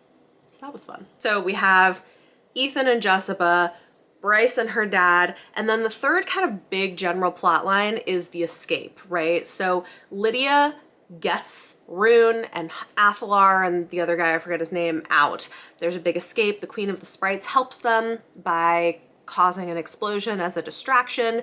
They're able to get most of them onto a boat. I guess I mentioned that they escaped because I said the dad knew that they escaped. This is the problem, is like the timelines are wonky, the way that it organizes the information. So I'm trying to make this a little bit more coherent in the way I go through it for the video. There's this whole action sequence. Lydia's soldiers are coming after her. They shoot her. She technically dies, but then they're able to use first light to revive her and put her body back together. And we're in Rune's head, who's like really upset about the fact that Lydia basically had died. And so clearly something's brewing with maybe a rekindling of that romance now that she put her life on the line for him. So that is it. That is the update. This might be end up being one of the longest videos I do. But I am having a fantastic time reading this and just enjoying the ride. I'll check back in when I've read some more. It is the next day and I have reached 450 pages into the book, which means I am more than halfway. 400 pages left to go. Again, a lot's going on. I've been taking notes by chapter. We're gonna go through all of it. I realize this is gonna be a super long video. I have edited the first part of it and I'm gonna try to keep it a little snappy. We'll see how this goes. So we're gonna cover 10 chapters. This is chapters 39 to 49, and some chapters more happens than others. So starting with chapter 39, key things. Bryce notices there's some kind of a darkness or dusk now mixed in with her light magic ever since she got Celine's magic. That's interesting. I feel like this is gonna be important. Her power is made when the darkness hits the light. Again, I think we're gonna see this probably repeated. We find out that Lydia has children. She has twin sons that are on this ship. In chapter 40, we meet the Ocean Queen. We find out a little more about Lydia's children, and we continue to through following chapters. We do not know who the father is. It's possible it's Pollux, possibly not, but we do know that she made an agreement with the Ocean Queen that they would be fostered or adopted by a couple who would love them and keep them safe in return for her becoming a spy. So the birth of her children seems to have been the major turning point for her, where she went against the Asteri. I don't know if the Asteri are aware she has them. I really don't know, but they're kept hidden on this ship, so they can't access them. She had twin boys, Bran and Actaeon, I think are their names. They've been adopted by a gay couple who seem to love and care for them a lot. Throughout the following chapters, we see Lydia get to meet them for the first time and then interact with them again. One of them is open and interested in talking to her. The other one is clearly really resentful. They recognize who she is because of televisions. So they're like, you're terrible, you do bad stuff. And the parents are like, we didn't know your actual identity, but we knew that you were highly placed. We'll try to talk to them for you. So it's a little bit heartbreaking for Lydia, and Rune also really feels for her, but the Ocean Queen is like, yeah, I'm not keeping them safe if you don't go back out there and do your job. You can't stay here. So that sucks, but also I know Lydia doesn't want to take them away from this stable family they have. Again, that's not all in chapter 40, but trying to kind of bridge those things together. Interesting thing about the Ocean Queen is she's described as being neither pretty nor plain, but having this powerful presence. That's something I find interesting because one of the things that people like to laugh about is that everybody's hot in the Sarah J Maas books, and I think in general that is, and I think maybe that's true. She does have a lot of very, very attractive people in the world, but is this progress that we have a powerful female character who's not super hot? I don't know. Something to think about. So at this point, end of chapter 40, they're all on this boat. The Ocean Queen has shown up. She's pissed. They have Therion with them because she's like, dude, 2 queens want you. They're mad at me. Your original mistress, the River Queen, who wants to kill you, the Viper Queen that you escaped from, and why are you coming into my territory? I'm gonna send you out of here. But then Bryce shows up last minute to save the day. She kind of comes and says, well, I'm a queen too, and he serves me. So don't mess with him, because technically Bryce is a queen. Her and Hunt have now been reunited for the first time, and this is chapter 40. So chapter 40 is when Bryce and Hunt see each other again for the first time in the book. So chapter 41, they give the Ocean Queen all the updates on what's going on. She suggests that they evacuate to the Fae world and just don't worry about whoever's left behind that might die, and Bryce is like, no, I'm not doing that, sorry. We find out that the Mer people had actually been coexisting with humans before the Asteri, and that the Ocean Queen has lived since then. Another piece of lore we didn't necessarily know. However, of course, because the Asteri put this parasite in all of the waters, the Mer are also affected, and the Ocean Queen's like, well, this explains why my people have to do the drop even though we all live under the water. It's because of that. She's not necessarily pleased to know about this, but Bryce is like, did you want me to not tell you? One interesting thing that the Ocean Queen says here is that all nature has inherent magic. The Asteri just failed to see it. Before they arrived, the Mer had magic. And I think in general, again, this is tying back to the idea that the Asteri failed to see the value of the indigenous peoples that were already on this land that they see as conquering and a blank slate for their civilization. They talk the Ocean Queen into taking them to Avalon, which is the misty island controlled by the Stag King, who is a fae and a super misogynist, so we're gonna meet him. Chapter 44, we get a whole scene where they're planning for Avalon and what they're gonna have to do when they have to deal with the Stag King, who is a jerk, and the fact that there's apparently a couple of mind-reading twins they have to guard against, which they end up doing. We find out that Peleus's tomb is in the Cave of Princes. Did we already know this, or did I just miss it because we learned it when we didn't know who Peleus was? I'm not sure, but that is interesting because he's the backstabber, right? So apparently his tomb is in the place where the Star Sword had been kept, and that's where Bryce is gonna head. That's interesting. We find out that there are mists in the cave, so it's also one of these thin places between worlds that we're hearing about, and Lydia has agreed to come with them as a spy for the Ocean Queen, but she's pretty much upfront about that fact that that's what she's there for. Meanwhile, they send the three sprites that want to be with Bryce off on a mission to go be with the Sprite Queen, who has now been freed, and try to convince her to fight with them when the time is right. They're kind of like, really, you're gonna let sprites have this kind of power? Do you trust us? We're just like slaves. And Bryce tells them about how Lahaba made it possible, helped make it possible for her to kill an archangel. And they're like, wow, this is amazing. Okay, we're gonna take this quest and we're gonna go do this. Cool. Bryce and Hunt have their first night together. They had a little bit of a disagreement, but they're in bed. And I like this scene because they're like, I really would like to get it on with you right now, but maybe we could just like cuddle and spend time together. And I thought that that was really sweet. So we get this sweet cuddling scene of them having this conversation.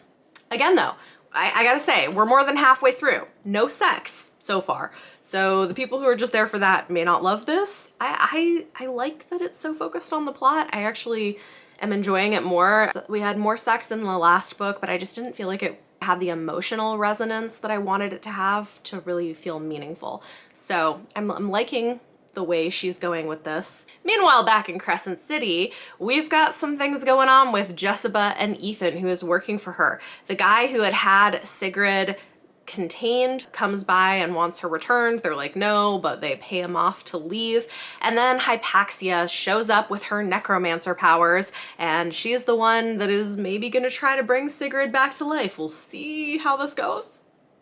Not great, not great. We'll get there, we'll get there. Chapter 45, we cover the fact that Hypaxia had faced a coup. She is no longer the queen. Morganthia took over, and in order to escape being executed, she swore fealty to the House of Flame and Shadow, which, as it turns out, we know is the head of it is the Underking, right? Who's kind of the head of the underworld, but his second in command is Jessica.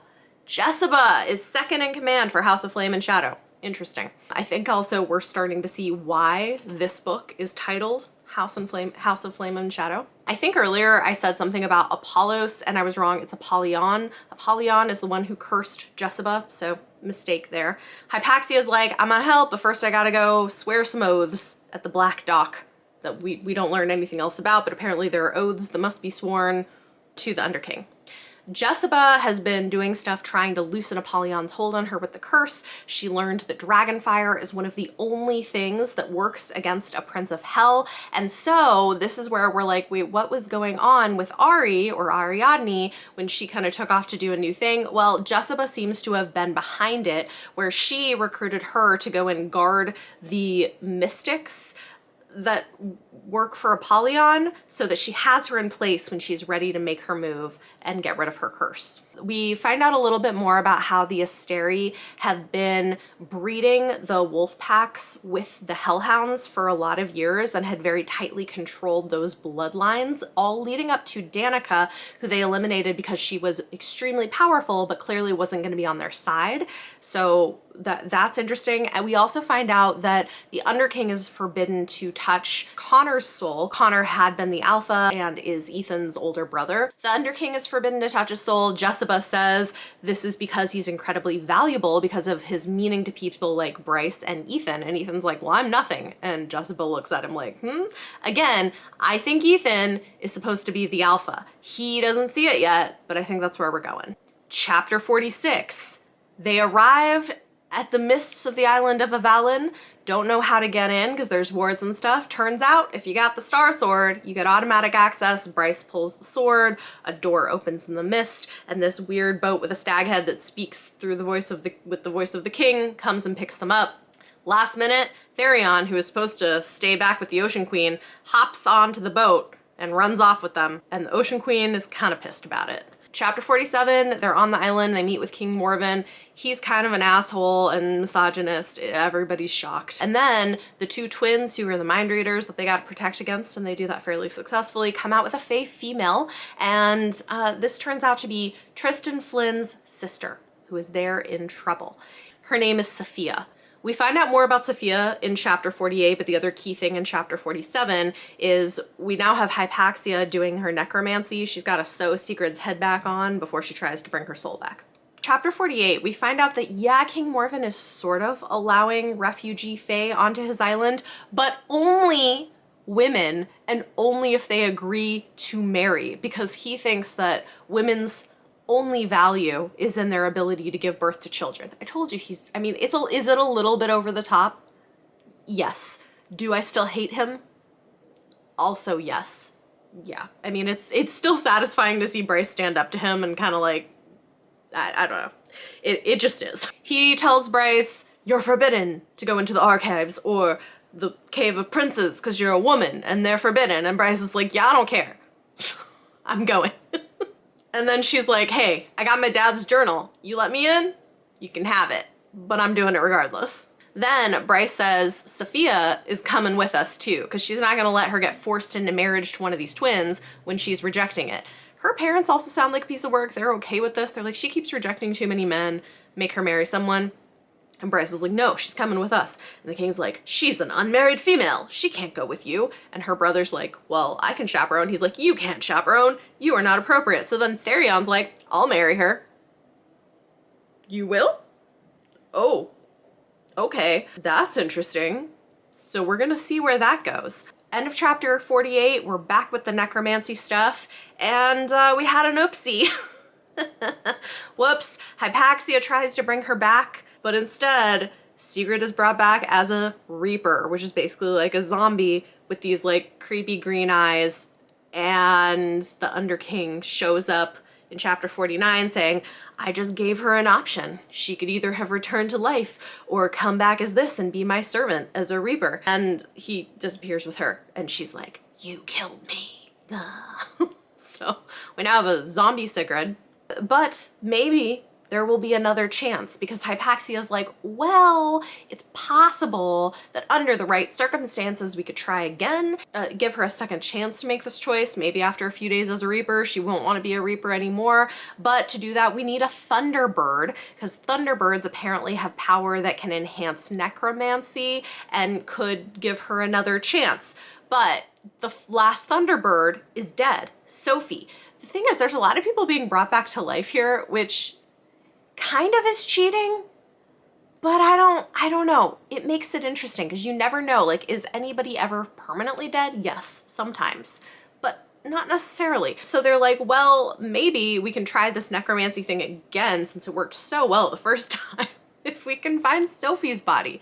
Where is Sophie's body? Jessica's like, give me 30 minutes, I'll find out. And she does in fact find out that Sophie's body is, of course, on Avalon with the Stag King. So I guess we're all gonna end up with the Stag King on Avalon. We all gonna meet up there and make our team so that we can have our final showdown with the Asteri later in the book. I feel like that's where we're headed. So that is all the way up to the beginning of chapter 50. I will check in again once I've done some more reading, but so far so good. It's the next day. I have read another 11 chapters, so all the way to the end of chapter 60. I have notes. This book is wild, y'all. The amount of stuff that is happening to recap it and discuss it is so much. Chapter 50, we're going into the caves on the island. Flynn is uncomfortable. He's like, this feels off. It feels like the earth is rotted beneath these caves. What's the deal? Meanwhile, we find out that Sophia and Therion just casually got married, so that's a thing. The archives open right up for Bryce, regardless of her femaleness, so oh, okay there, Stag King. They find maps of the area that show all of these islands that used to exist and then suddenly disappeared about 100 years after the Asteri arrived. So they're like, what happened? What's going on? We have questions. And then Bryce remembers that Celine talked about how the island and other islands where she was sort of shriveled and decayed, and some of them sunk into the waters after bad presences of the monsters the Asteri created were brought to the prison. So they think, okay, there's probably a relationship here. We find carvings of Pegasi. I think that's the plural for Pegasuses. It's probably Pegasi. So they apparently existed on this world, which Bryce is very excited about. And we see that Hunt is really struggling and feels hopeless. And Bryce is like, I need you. I don't need who you used to be. Then we get our very first sex scene of the book, chapter 50. We're pretty far in, This is the first one, and it's really sweet. It's emotional. It's coming out of this moment of Hunt and Bryce reconnecting. I think so far has been doing a much better job with the couple of sex scenes we've gotten in House of Flame and Shadow with making them related to the characters actually having development, there being some emotion behind it, and it not just feeling like it's there to be there, which is how I felt about the last book. It was a little bit entertaining because, of course, they orgasm and Bryce's magic takes them sailing through the stars, but they do at least end up back in the place that they started, so we're making progress. But it is interesting because in that moment of joining, their magic is also joining. So her magic is going into Hunt and Hunt's magic is going into her. So there's something interesting magically happening there when they're having sex. Stay tuned to see if that ends up being important. I feel like maybe it will be, especially if they have a baby. I feel like it's going to play a role. Chapter 51, we open with Sophia and Therion in a room together on their wedding night, not that they're going to consummate anything. And so they have a conversation. She finds out about all the people that want to kill him, but then is like, well, at least it's better than the alternative. We see Lydia interacting with the Stag King, and they have kind of a weird relationship. He calls her a filthy traitor. She accuses him of abandoning his children at the first sign of trouble because he denounced his son in front of the Asteri in the last book. He thinks she's a fool for following Bryce, and she says, no, you're the fool for not following her. She's not wrong. Morven is talking to Rune and Lydia and says Rune is their only chance at redemption for the Fae bloodlines. Rune wants nothing to do with that. He's like, nah, you got Bryce. No, we're not doing this. Lydia tells Rune, you can learn a few things from Bryce. You're a prince, so start acting like one. Love that. Baxion also says that the cave feels wrong. We're back in the caves. We've got a bunch of people in the caves. Not everybody's in the caves. Lydia and Rune are in the archives doing research, but everybody else is pretty much in the caves. Chapter 52. Again, we're in the caves. They find a carving of an 8-pointed star, just like the one on Bryce's chest, just like the one in the Akatar world, just like the one that was on Nesta's back. So seeing a theme here. There's also carvings of Fae using ropes of stars to hunt Pegasi and drown them, so that's kind of horrifying. There's ghouls in the cave that keep following them, but they fall back at Bryce's light magic, so it's clear that only somebody starborn would be able to survive being in these caves. But they keep getting this thing of like she tastes something off the wall and is like, something's dead and festering here. What's going on? Meanwhile, back in the archives, the twins show up going after Lydia and Rune, but Lydia and Rune both have their mental walls up, and we see Lydia and Rune slowly kind of coming together and making peace with each other and hopefully, you know, leading towards reclaiming the romance that they had before they knew each other's identities. Then back in the city, we find out that bombs have been dropped on Asphodel Meadows, where there's a lot of humans and poor people and children who are probably going to be victims. That is where we get the start of chapter 53. Hypaxia and Ethan are still back in the city at this point, and they go to try to help the people in Asphodel Meadows. Hypaxia is a healer as well as a necromancer, so she does what she can to try to help people. Meanwhile, back in the cave, so we get this really interesting conversation between Bryce and Sophia, where Sophia's like, okay, you have like 3 of our sacred objects. What are you going to do when all of this is over with them? And Bryce is like, nothing. I want nothing to do with the Fae. And Sophia's like, seriously? I was hoping for a queen that might make things change. And Bryce is like, well, forget it. You all don't deserve it. So she's super bitter towards the Fae, wants nothing to do with them, even though clearly she's their chosen. She's the one who's supposed to fulfill this prophecy, but she doesn't want it. It's interesting. Back in the archives, Rune finally kisses Lydia, and it goes pretty well. Chapter 54, there's a conversation that happens about why is there this fear and hatred of females? Is it because of Thea? Because they don't want another Thea to claim this power? That is an open question, but that seems possible. Back with Lydia and Rune, there is a soldier who comes and thanks Lydia for saving a bunch of families this one time, but she's like, I should have saved so many more people than I did. But again, I think Rune is seeing that she did the best that she could in a bad situation to try to be helpful. He also questions why Morven never questioned Why did they let them stay in this mystical island without any Asteri there? And she says he was never questioned as he plays along. He disavowed his son immediately, and that's why the Asteri let him do his thing. We get this lovely quiet moment as Rune and Lydia are making tea with each other and just having a conversation. One thing that I think Sarah does really well is these quiet moments between characters that can do so much to build their relationship and just give a sense of peace in between all of the craziness of what's happening. And we get some of that in this book, which I appreciate. We learn that originally, Fae, who had earth magic, suggested ley lines where the Asteri should build in the world, but something in the magic has changed. Because remember all those islands that disappeared? Something changed. So the question was, did the mist stay intact to hide the rotting land from the Asteri? Interesting. Like the land has its own magic and kind of a mind of its own to a certain extent. That's interesting. Back in the caves, Baxion tells Bryce that the right leader makes all the difference and talks about how Danica was so important because she offered hope of change, and that's also why she was taken out. So Bryce is thinking, she's pondering this. Then we go to chapter 55, and all of a sudden Morven and the Autumn King show up in the cave and they are pissed.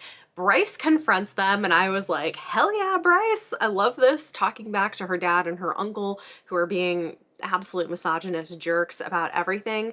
When they go after them, Bryce realizes they can escape by jumping in the river. She jumps and everyone follows her, so they go to the river. Meanwhile, back in the archives with Rune and Lydia, we find out about Lydia's pregnancy. We find out that Pollux was not in fact the father, and in fact she got pregnant before she allowed him into her bed for the first time. What had happened was her kinds of shifters have these secret rituals that they do, and she got pregnant in a fertility ritual with another one of her people who was chosen. Now, normally she would have told her father because he would have been really excited about the baby, but she didn't. Instead, she faked her own kidnapping and ran to ask for help from the Ocean Queen. The Ocean Queen said, okay, you can stay here till you have the baby, and then I will get foster parents for them and I will protect them, but only if you go back there and are a spy for me. And so that's how that happened. We get the start of an intimate moment between Rune and Lydia, and I love the way that this is handled because things are getting a little hot and heavy, and then there's a moment where he touches her and she flinches and he immediately stops. He realizes, oh shit, this is a trauma response because of Pollux, who repeatedly would assault her in their relationship.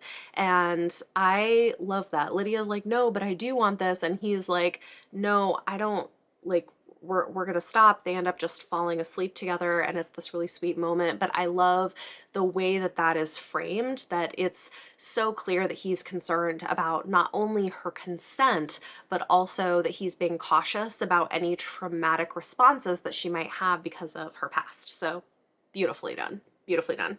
Chapter 56. Bryce tells Hunt that his grudging support is not good enough for her. She wants like a full-throated support of what she's doing. And she says that she realizes that the caves they were in were very, very similar, almost exact replicas of the caves that she was going through in the Akatar world.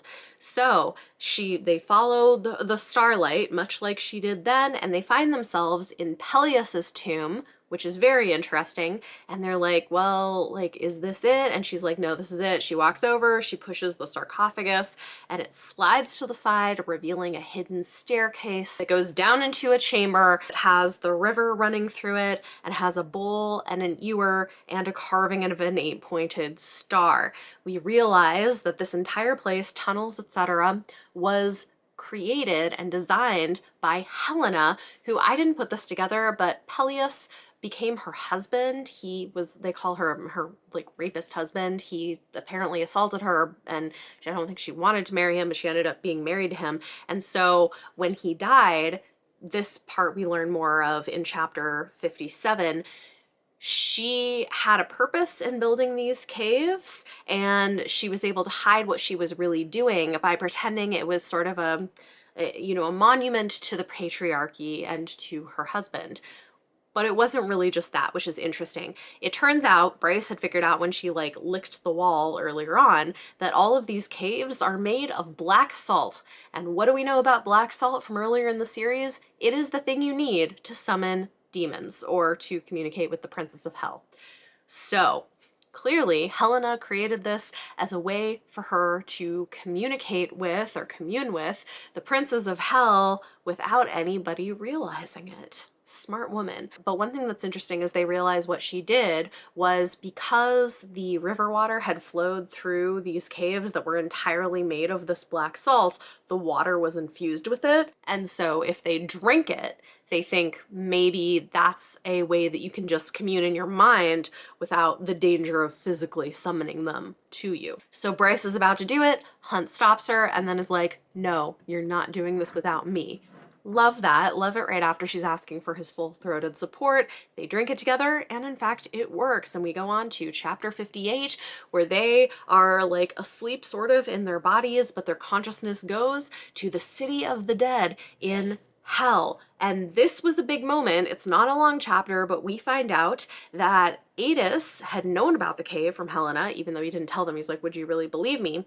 And then we see Apollyon, and he says to Hunt, welcome, son. What? The way my jaw dropped when we had that reveal. So we quickly move on to chapter 59, where Thanatos, who's another one of the princes of hell, is like, well, you're really more my son. So apparently Hunt is the child in some way or has been created by Apollyon and Thanatos, but then he also has this mother, so we don't know the details, but apparently that's some of his backstory, which explains some things, and that's interesting. The Princes of Hell also say they're disappointed that Hunt hasn't freed himself from the black crown yet, that's kind of used to collar him.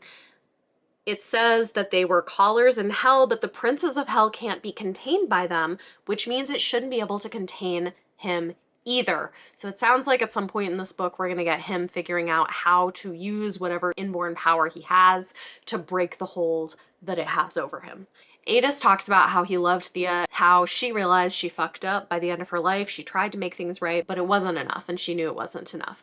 However, a tiny wedge was left open in the rift when it was closed thousands of years ago, and we learn a little bit about the history of that war. Chapter 60, we have Rune and Lydia. They've left the archives and gone into the caves to go and join up with everybody else. He can smell that his father is in the caves, so he knows that there's going to be a problem.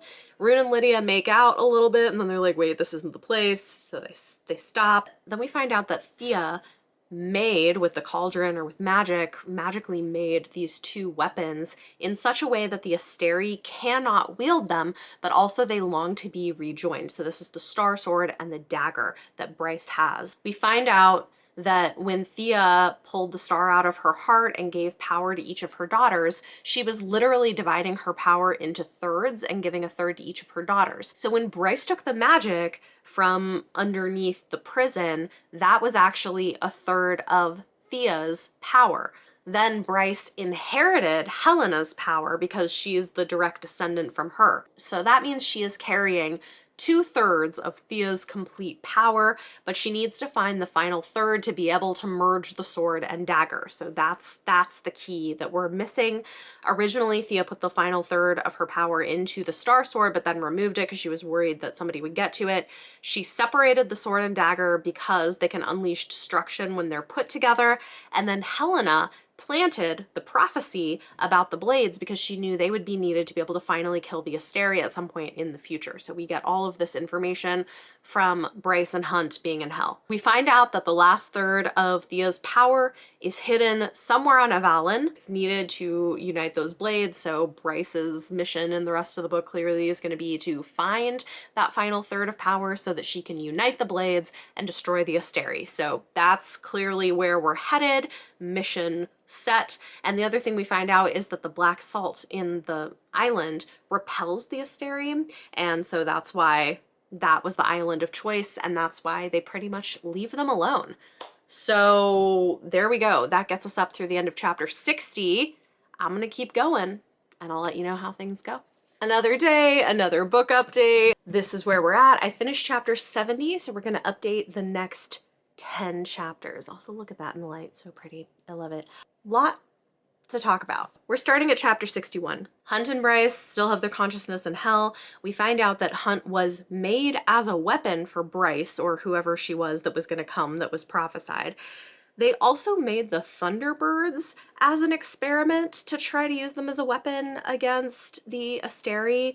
Not totally sure how I feel about the choice to have the Thunderbirds be an experiment. They're sort of representative of indigenous people in North America. One person I talked to, though, suggested that maybe it's supposed to be a nod towards the medical experimentation that a lot of indigenous and other people of color went through without consent. That is a possibility.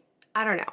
It's one thing that I was like, I'm not sure how I feel about this. Let me know your thoughts in the comments below. That said, we find out that because Hunt was created by them, that's why he's so good at hunting demons, because he can smell them, and his lightning power is actually hellfire, and it can harm the Asteri, but for him it's diluted because he's not a full prince of hell, which means it can hurt them, but not kill them. We find out that Project Thur, which we maybe heard about in previous books, was about studying the Thunderbirds.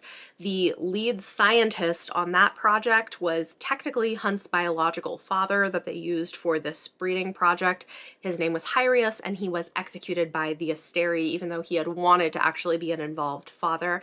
They do find out that the mating bond was not engineered. That was just fate between Hunt and Bryce, which I guess we can feel all right about. We find out that Apollyon back in the day had slewn the one Asteri that they keep the throne for, I forget her name, with hellfire, and then ate her heart. Hence the rumor that he ate her. Cassia or something, I think. I don't know. So they want Bryce to open up the rift for their armies so the hell armies can come through. She says she'll think about it. So I don't know if it's a good idea. I don't know that I think the princes of hell are actually all that trustworthy. I probably trust Adis more than any of the other ones, but what do you do in a situation where you need the help? I don't know. They do suggest no true son of hell can be caged. So again, I think whenever ready to step into that identity, he could be free of the Black Crown thing. Chapter 62, Bryce and Hunt wake up back in the caves only to find the Autumn King and the Stag King there. They found them. They want to take all of the women for breeding purposes. Bryce is like, nah. Her and Hunt take them on in a fight and take on the twins. Bryce uses her power to literally melt the twins' minds, so that's intense, and then melts Morvan's hand. Rune ends up killing his dad with the Star Sword when he's about to hurt Bryce. And I feel like that was kind of a full circle moment where Rune had been physically abused and harmed by his father for so many years, and so he ends up being the one that ends his life. But he's not dead yet, just being stabbed through the heart, of course, because they're Fae, so they live easier. So before he's like fully dead, Rune tells him that he had lied about what the Oracle said and that the royal bloodline would end with him. But he expands on this and says it means that he thinks the entire royal bloodline will end, not just his own, but this whole system of inheritance that has been so corrupt. So that's interesting. He yields his title and crown to Bryce to be queen of the Fae, and then he decapitates his father. So that is the end of him. Morvan decides to yield. Bryce claims herself as queen of the Fae and then executes Morvan. Okay, we're about to run out of battery. I'm gonna have to change it. Everybody realizes the mission is they need to find this final third of the power, and Rune has this idea that maybe the land has been withered and like the islands disappeared because she hid the magic in the land, and that maybe the hiding of Celine's magic in the land was what caused the withering of the land in the Akatar world. So Bryce is like, I think you're right. Remember that little 8-pointed star thing on the ground? There are 2 holes in it, like slots in it, that seem like they would fit the dagger and the sword, kind of like keyholes. Bryce puts them in. She's like, light it up like keys. And in fact, that is where all of the power is. So Bryce now has all of the power that once belonged to Thea. She should be powerful enough in theory to take on the Asteri at this point. And in chapter 63, light blasts upwards, it frees the land, they're all thrust up to the surface and out of the caves, the land is renewed, the plants are growing, the islands reappear, the land is healing. It's kind of a cool scene, actually. Chapter 64, we realize that the land also used vines and plants to demolish Morven's castle, so that's gone. Clearly glad to be free of him. Lydia decides that she won't go back into the Ocean Queen's service if they survive because she feels like the Ocean Queen won't need her anymore at that point. They talk about the idea of moving away in general from the unchecked rulers that had existed. So what I'm curious about, right, is Bryce has claimed Fae queenship, but there's also this discussion of moving away from unchecked rulers. Are we going to move away from royalty and towards something more democratic or more representative? I don't know. I'm kind of curious to see where the political piece is going to go. Meanwhile, now that the land is healed, they have cell phone service again, and they find out the news that the Asteri made their move. They wiped out all the rebel bases and they bombed the Asphodel Meadows. And that is the end of part 2. We start part 3 at chapter 65. I'm gonna go change the battery and then we'll be back to talk about the beginning of part 3. Part 3, starting with chapter 65.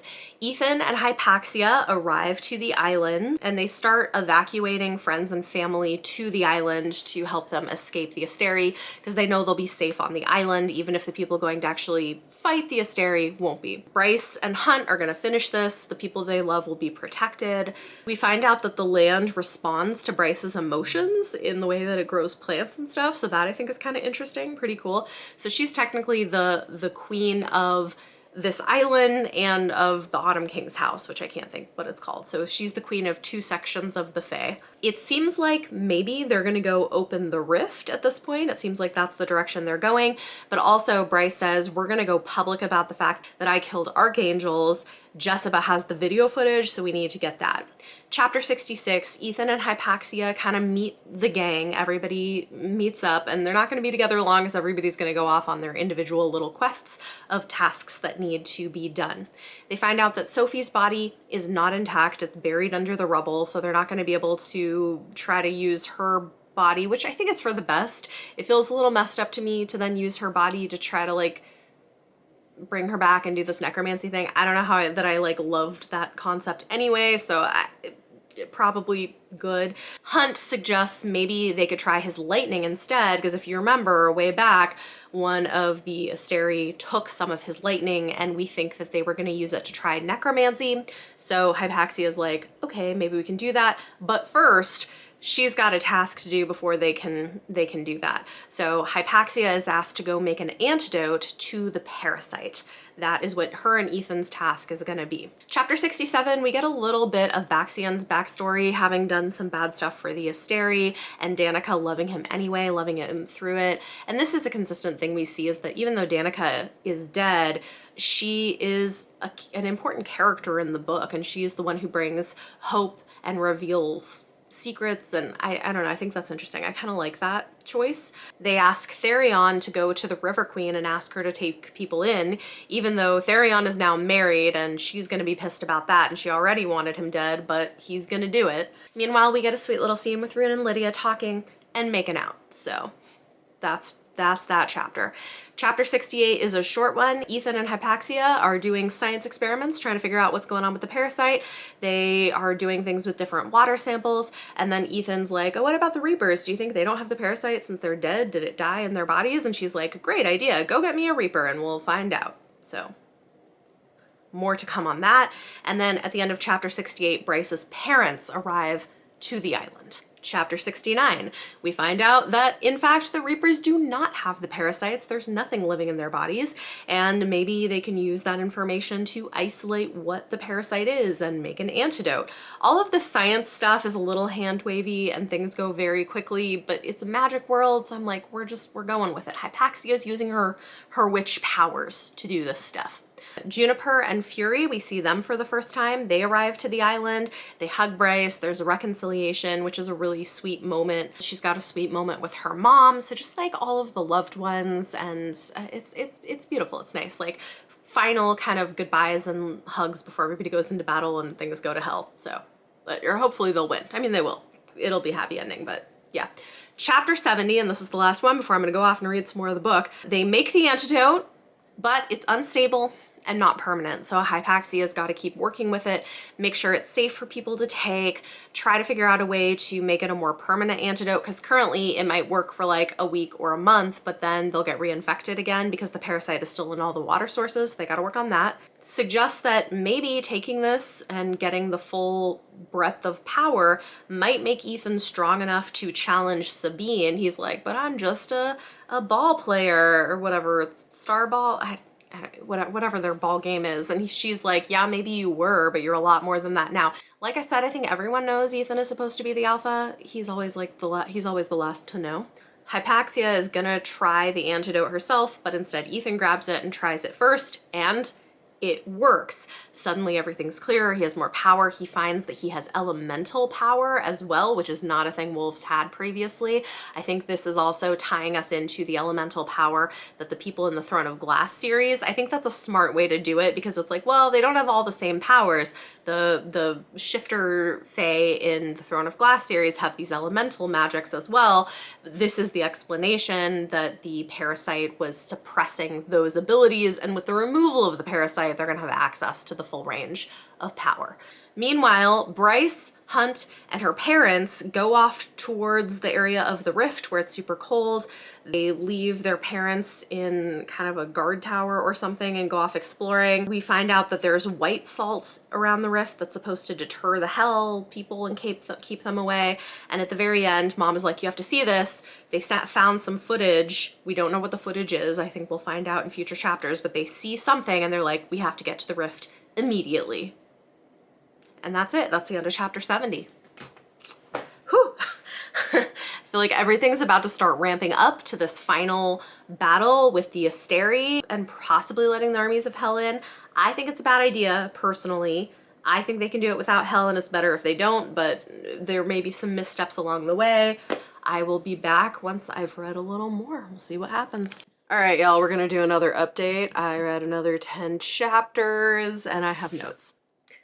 And then we only have 2 more of these left before we're done with the book, which is great because so much is going on. And I've got to say, like, this is a much slower way to read, and it's been a while since I've done this for a book that's this long, and I forgot how much work it is. Okay, so here we go.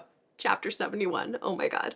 Like, a lot happens, y'all. We start with Ethan talking to Jessica, telling her he plans to go talk to the wolves about Sigrid and the antidote. She's like, is that a good idea? And he's like, oh, I don't care, I'm going. And she's like, well, what about you? And he's like, well, I'm still in denial about his role to play. Clearly. Tells her that Danica also questioned the hierarchy. Going to the house seems stupid to me, but he's like, nah, I'm gonna do it. He's supposed to be protecting Hypaxia. That's what Bryce told him to do, but is that what he's doing? No. Ethan goes to Bryce's apartment and grabs Danica's papers. Chapter 72. We find out that the Harpy is by the rift and ate the guards. That was what was on the video footage that Bryce's mom saw. The Harpy ate the guards by the rift. So they're like, oh shoot. So they teleport to Walled Ring. There's an archway with like a ripple in the mist. This is the rift that is gonna get opened at some point, right?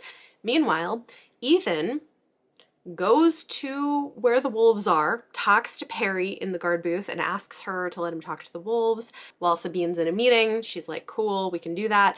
The wolves are pissed to see him, but he tells them about the parasite and the antidote. And based on their reactions, it's like, ooh, Aoife seems like he's got alpha vibes. Like I've been saying this whole time, like Ethan's supposed to step in, but he's resistant to it, right? But then, right as he's trying to convince them of this whole thing, Sabine shows up with Sigrid and the astronomer, the guy who had held her captive all these years. Oh shit.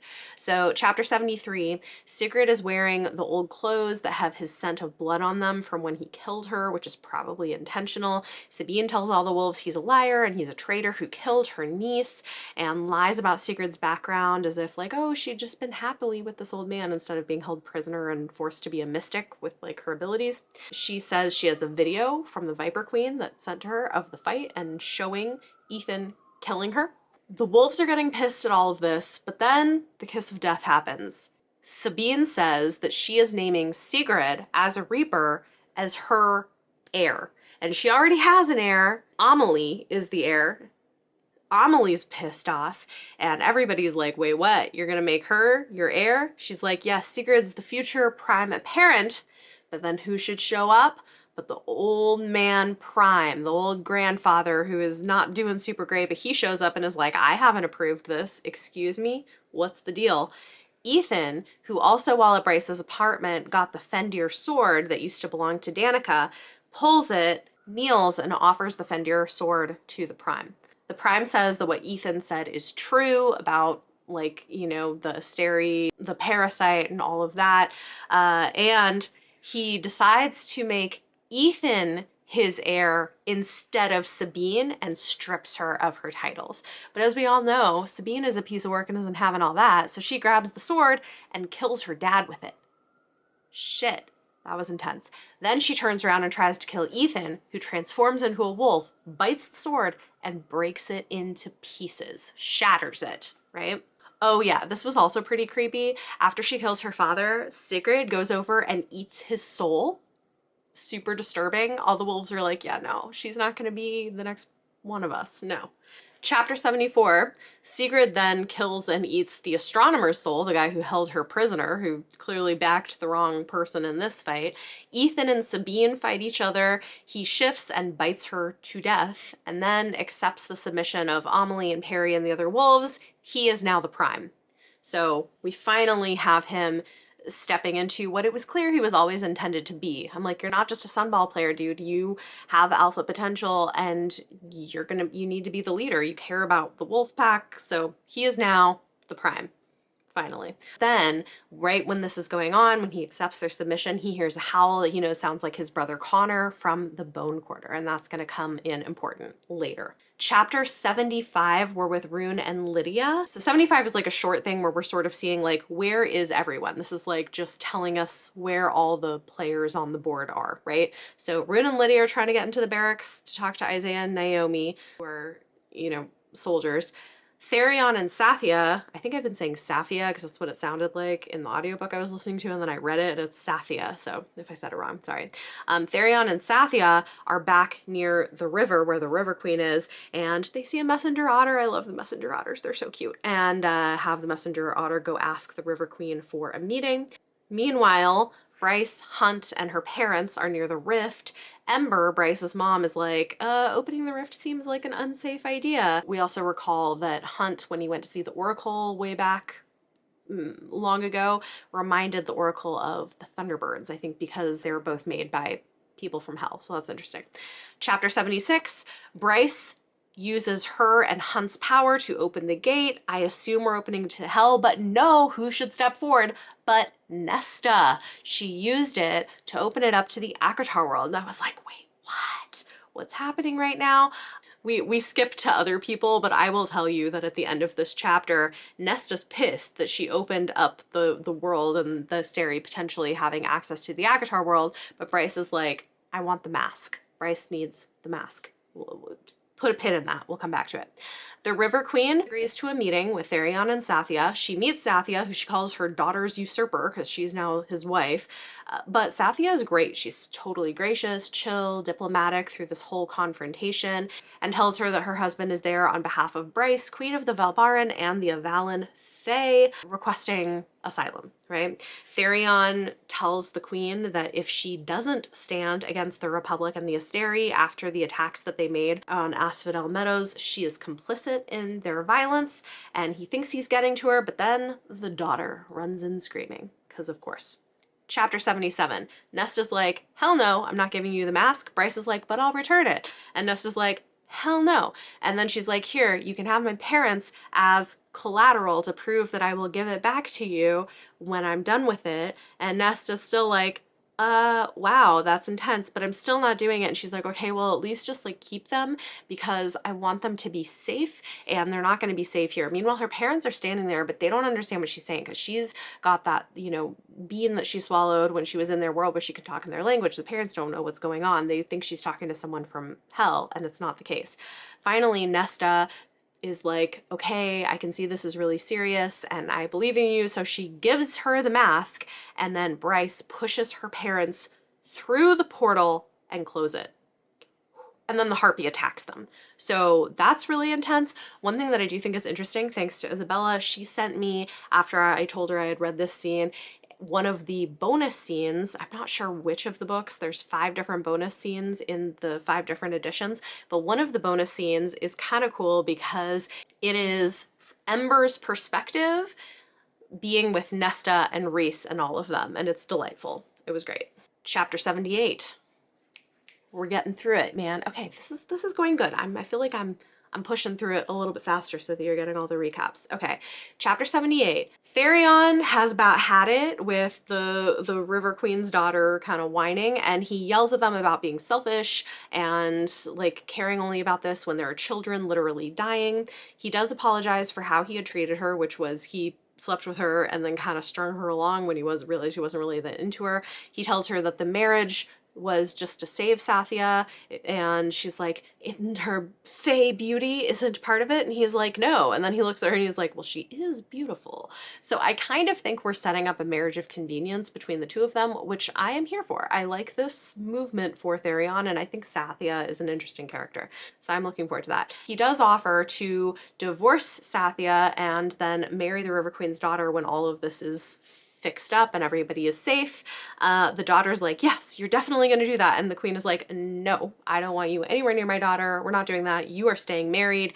The River Queen talks about how she remembers the time before the Asteri. Her and her sisters have been working to try to stop them in their own small ways, and it turns out that that's why she wanted Sophie and her brother's bodies found, was so she could keep them from the Asteri. She ends up agreeing to help and offer asylum to people. Then we're going back to Bryce and Hunt. The harpy is basically like a zombie, just like a body.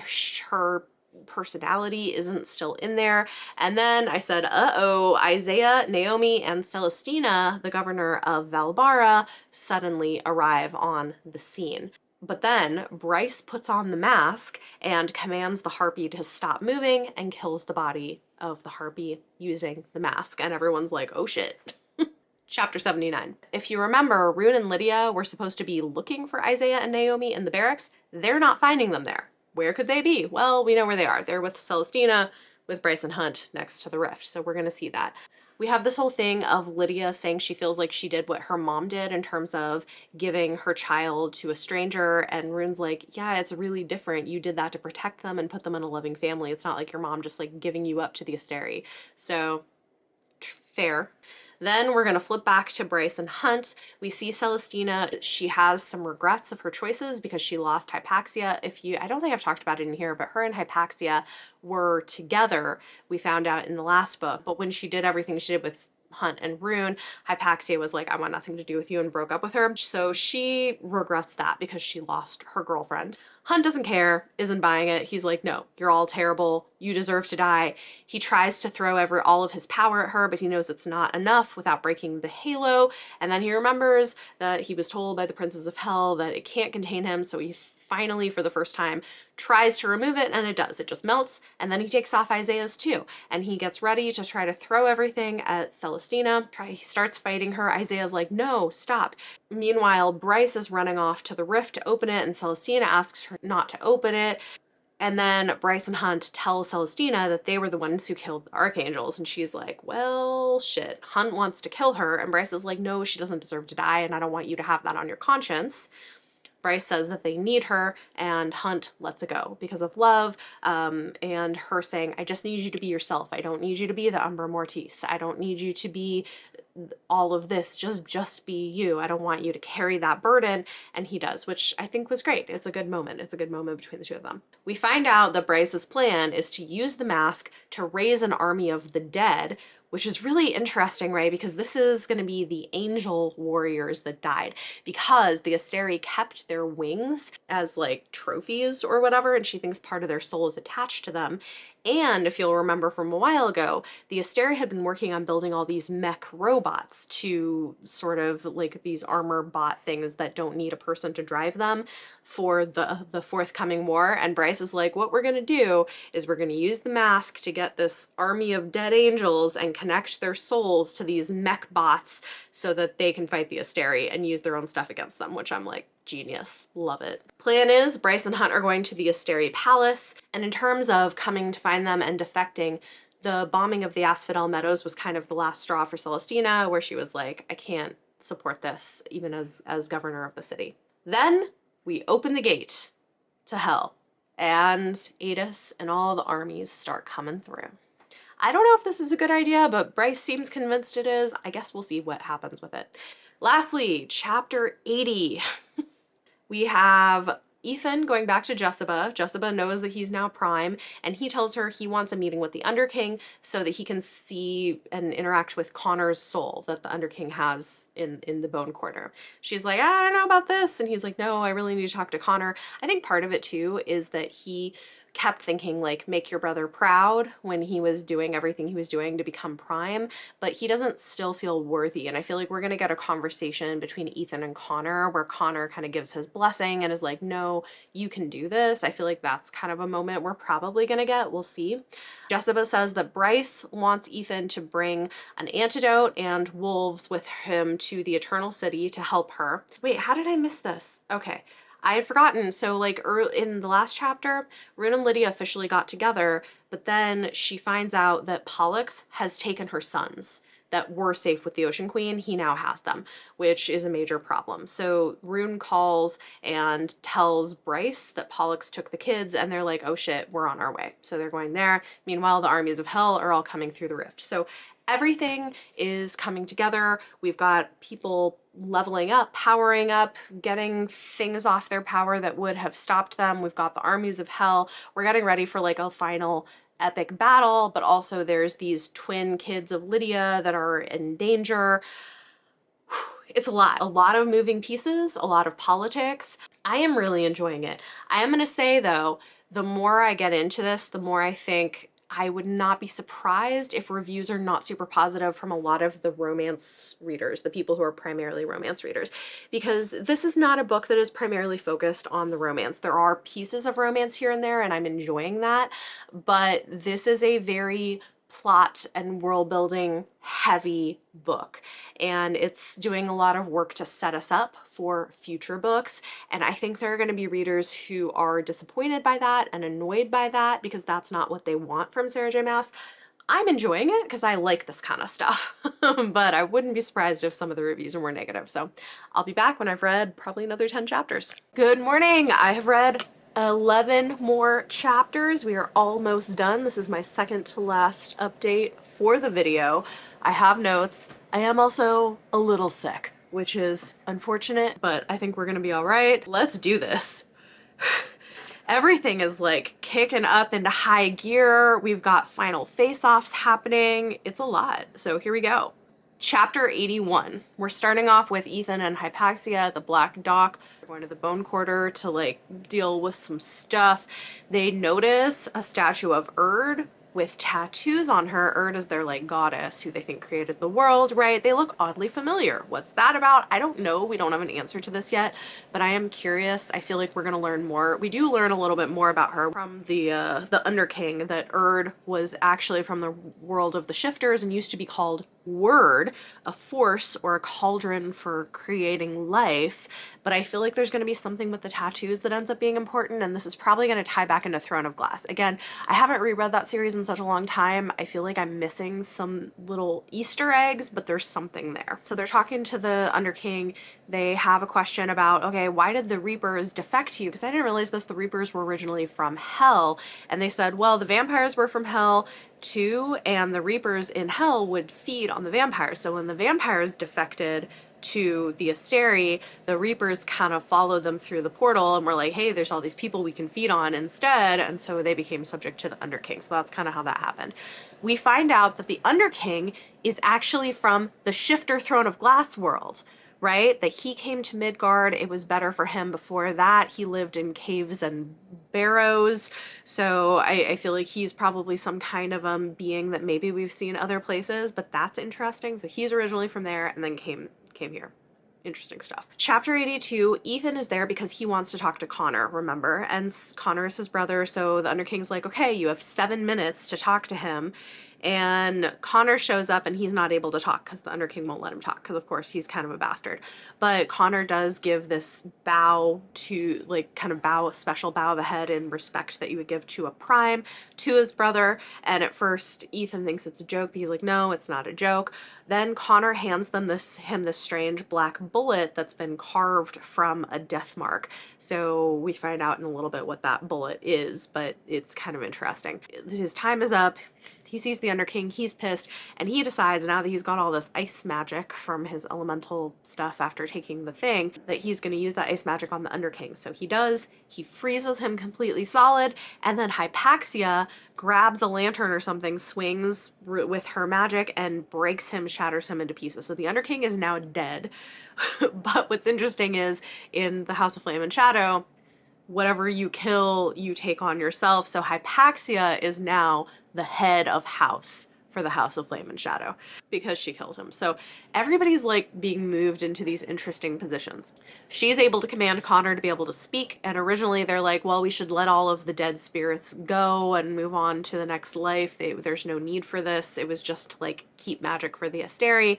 Connor's like, no, don't let us go yet. The dead made this bullet for Bryce to use in some special rifle or gun or something like that, where they're offering all of their second light, so their residual soul magic, to go into this bullet to be used as a weapon against the Asteri. And Connor says that he's proud of Ethan, so we did get a little bit of that moment that I was expecting between the brothers. Chapter 83, the Viper Queen finds Therion and Sathia, and she's pissed at Therion because he burned her house down in the meat quarter. She has a drugged guard with her who works for her, who apparently used to be the childhood love interest of Sathia, who defected to her, or like was sent to her when her parents said that he couldn't court her because he wasn't high class enough. She and her goonies are about to attack Therion when suddenly Hypaxia arrives, and we go on to chapter 84. Chapter 84, Ethan, Therion, Hypaxia, and Sathia go to the House of Flame and Shadow. They're, you know, like the Viper Queen's like, okay, I'm not messing with all y'all. So they go to the House of Flame and Shadow to kind of have some conversations. There's this whole thing about power shifting, right? That in the city, a lot of people are now in positions of power. We've got Ethan now as Prime. We've got Hypaxia as the head of the House of Flame and Shadow. Things are shifting in terms of who's powerful, and the Viper Queen is trying to adjust. So these four need to find Bryce because they need to get her the antidote and the black bullet, but there's no cell reception for reasons. So they're having trouble with that. Chapter 85. We're getting ready to film a video introducing the footage of Bryce killing the Archangel, right? They're like, let's light it up. This is where we're getting like our taglines, right? Like, and I think another scene right before the final battle, there's like, through love all is possible. It's like the, you know, like the taglines of the series that we're seeing, which I think is fun. And we've seen Let's like light it up a few times in this book. I don't know if I've mentioned it every time. So they film a video telling everybody in the city about the parasite, inciting rebellion against the Asteri, and then with the footage that like, look, it is possible. They're not, it's not impossible to take them down. We get this really sweet moment between Bryce and Hunt that's very emotional, and then we do get another sex scene. I will say that with this book, because one of my biggest critiques of the last book was that we got these sex scenes that just felt kind of bland to me, where it was just there for the sex. There was no emotional resonance or character development behind it. And if I'm not reading like erotica, which she's not, like, that's the thing, is like, I don't think her sex scenes aren't sexy enough to be something that I want to read just for the sex, at least for me. Like, I'm like, no, I want the character development. I want to feel something for these characters. And I feel like in this book, she really returned to form with that, which I appreciate, where we get the emotional relationship happening that's being interwoven with the sex scenes. We get that here with Bryce and Hunt. And of course, as always, we have like them with the sex and the magic and the stars and the whatever. So it's like a little over the top, but it's fun. I like it. I just think those scenes have been much better in this book. There's fewer of them, but I feel like they're done better. Chapter 86. So Ethan goes back to the wolf headquarters area. He finds Perry. There's something weird going on with her scent, so I have questions about that, where she smells the way that she smelled before she took the antidote. So I don't know what that means. I don't know if that means that the antidote isn't working for very long. I don't know if that means this isn't really Perry, it's like some other shapeshifter. Like something weird is going on there, so I'm kind of waiting to see what's going on with that. find out that she's the only one still there pretty much. Her sister Amelia led all the other spooked wolves who are kind of freaked out about what's going on and don't want to die out of town for a few months. So it's like Ethan and Perry. Also, I'm wondering if we're getting set up for a relationship with Ethan and Perry. Like there's some vibes there. I could see it maybe leaning that way, but it's a little unclear. Ethan agrees to give the wolves 3 hours to get out of town before he does what he needs to do. Then he's got stuff he's got to do, so it's not going to be long. Meanwhile, there's this conversation about how Hypaxia thinks that this marriage might be good for Therion, but then we find out that Sathia left a note behind. She is left to go try to save her ex, Connor, from the Viper Queen. So she's gone off to do her thing. Therion has to go deliver stuff to Bryce, so when will they meet again? I don't know, but I feel like we're gonna get this arranged marriage to love trope with them, which I love. I can't remember if I've seen Sarah do that trope before, but I do like it in romance. I think that'll be fun. We have Lydia blaming herself for her kids getting abducted, even though it's really not her fault. And then we also have a scene with Lydia and Rune finally sleeping together. And again, like I think it's done really well, where he kind of like lets her lead it, makes sure that this is something that she's into. He's really aware of the fact that she's got this traumatic background. And so it's just like a beautiful, emotional, well-written scene. Again, I just think we don't have a lot of sex scenes in this book. I think there's been like 3 or something like that in this list so far. But the ones that we're getting are doing what I want them to do in this narrative. Like here, we're getting our kind of quiet moments between characters before the final battle and everything. Chapter 87, the video footage has now been broadcast everywhere, and even though it was pulled off air right away, it's getting spread through servers. Everybody knows about it. They find out that the Asteri have an emergency meeting scheduled, so hopefully them surprise attacking them in their palace is going to work. We'll see if it does. We have them starting to invade the palace. It's fun. It's got kind of a heist vibe of everyone coming together. We've got like somebody working on like the, you know, the technology video footage stuff, like hacking in. They're trying to secretly get in. I don't know. It's like, it's kind of fun. And Bryce's final words to everyone are, through love, all is possible. So we have like the tagline of the series. Chapter 88, Hunt sees his Umbra Mortis suit on the wall and puts it on to protect him, and Bryce puts on the mask. She was right about souls, parts of the souls still being attached to the wings, and the wing sets start flying around. She is able to get them to explode through the windows. Rigelis enters the room at that point. She says she's righting a wrong. He's kind of freaked out that she's using the mask, but trying to act like he's not. And what's interesting is though she's wearing the mask, it doesn't know what to think about Rigelis because he is both dead and not dead, and he says that the mask is going to obey him. Will it? I don't know. My theory is that Bryce is going to need to get the antidote to power up enough to really confront him before this works, but we'll see what happens. The armies of hell arrive right on time, and then we get chapter 89. Rigelis smiles and is like, "Did you think I didn't know you were coming in here? Of course we knew what was going on." And so the Asteri that are on guard explode through the city to try to stop what's happening, and he's like, "You left hell unguarded, so I sent my armies through to take hell while it's unguarded." Except we find out later they were too smart for that. They left half of Hell's armies behind waiting for all those guards to come through, so that's not going to work out the way that they want. Bryce teleports them out of that room. Meanwhile, Rune and Lydia are not finding the kids. Rune's like, "Stop, you're freaking out. You got to think for a moment," because she is understandably, and she's like, "Okay, I know what to do." She asks the Mystics. The Mystics are like, "They're under the palace," and they're like, "It's probably a trap." She's like, "I don't care if it's a trap. I'm going to go get my kids." And so Rune is like, "This seems dangerous." So he shoots her in the thigh to stop her and runs ahead himself because he's like, "She's gonna get us killed if I don't stop her." So I'm like, that's intense. Meanwhile, Therion swims in on the river with the antidote, right? So he's got that, and Bryce connects those souls with the wings to the mech suits. So those are now ready to attack. We've got like the souls of the angels with the wings and the mech suits. I feel like the imagery of this is great. It's like very epic. Okay, we're almost there. 2 more chapters. Chapter 90. And this is like action-packed, right? Like a lot is happening at this point. Chapter 90, Bryce teleports Hunt and Prince Adis from Hell to the battlefield. You see Polaris, who is one of the, I think, 5 Asteri who are ruling the world, and she takes the sword and dagger and thrusts them into Polaris's chest, and that, along with her magic and Hunt adding his power, opens this portal to nowhere inside of her, and she basically implodes into a tiny black hole. So that was intense. Then they find out they need to go to the First Light Hall because something's up with Rigellis there. Bryce teleports them a couple floors away from it. Her strength is clearly waning. Again, she's gonna need that antidote to be able to actually do what she needs to do. Chapter 91, Therion reaches them. This wall of water floods into the palace. Therion puts them inside a water bubble, and he's like, I need to find the bag with the antidote. I dropped it. Meanwhile, you know, Lydia was shot in the leg. Rune has gone down to where they think they're keeping the sons, and he encounters Pollux with a gun, who's like, yeah, they're not really here. We told the Mystics to lie, and we knew she'd buy it. She totally did. They're somewhere else. And so they were just doing it to try to lure Lydia in to stop her. Meanwhile, Therion finds Lydia. He finds the vials that he dropped, but most of them are broken. So there's only 2 unbroken vials of the antidote left, and he gives one of them to Lydia so that her wound is fixed and she is kind of powered up. Then they bring out her bound teenage sons. Bryce and Hunt find Rigellis in the First Light Hall. And that is the end of chapter 91. So this is like the climax of the story. Everything is about to be complete in the next 10 chapters.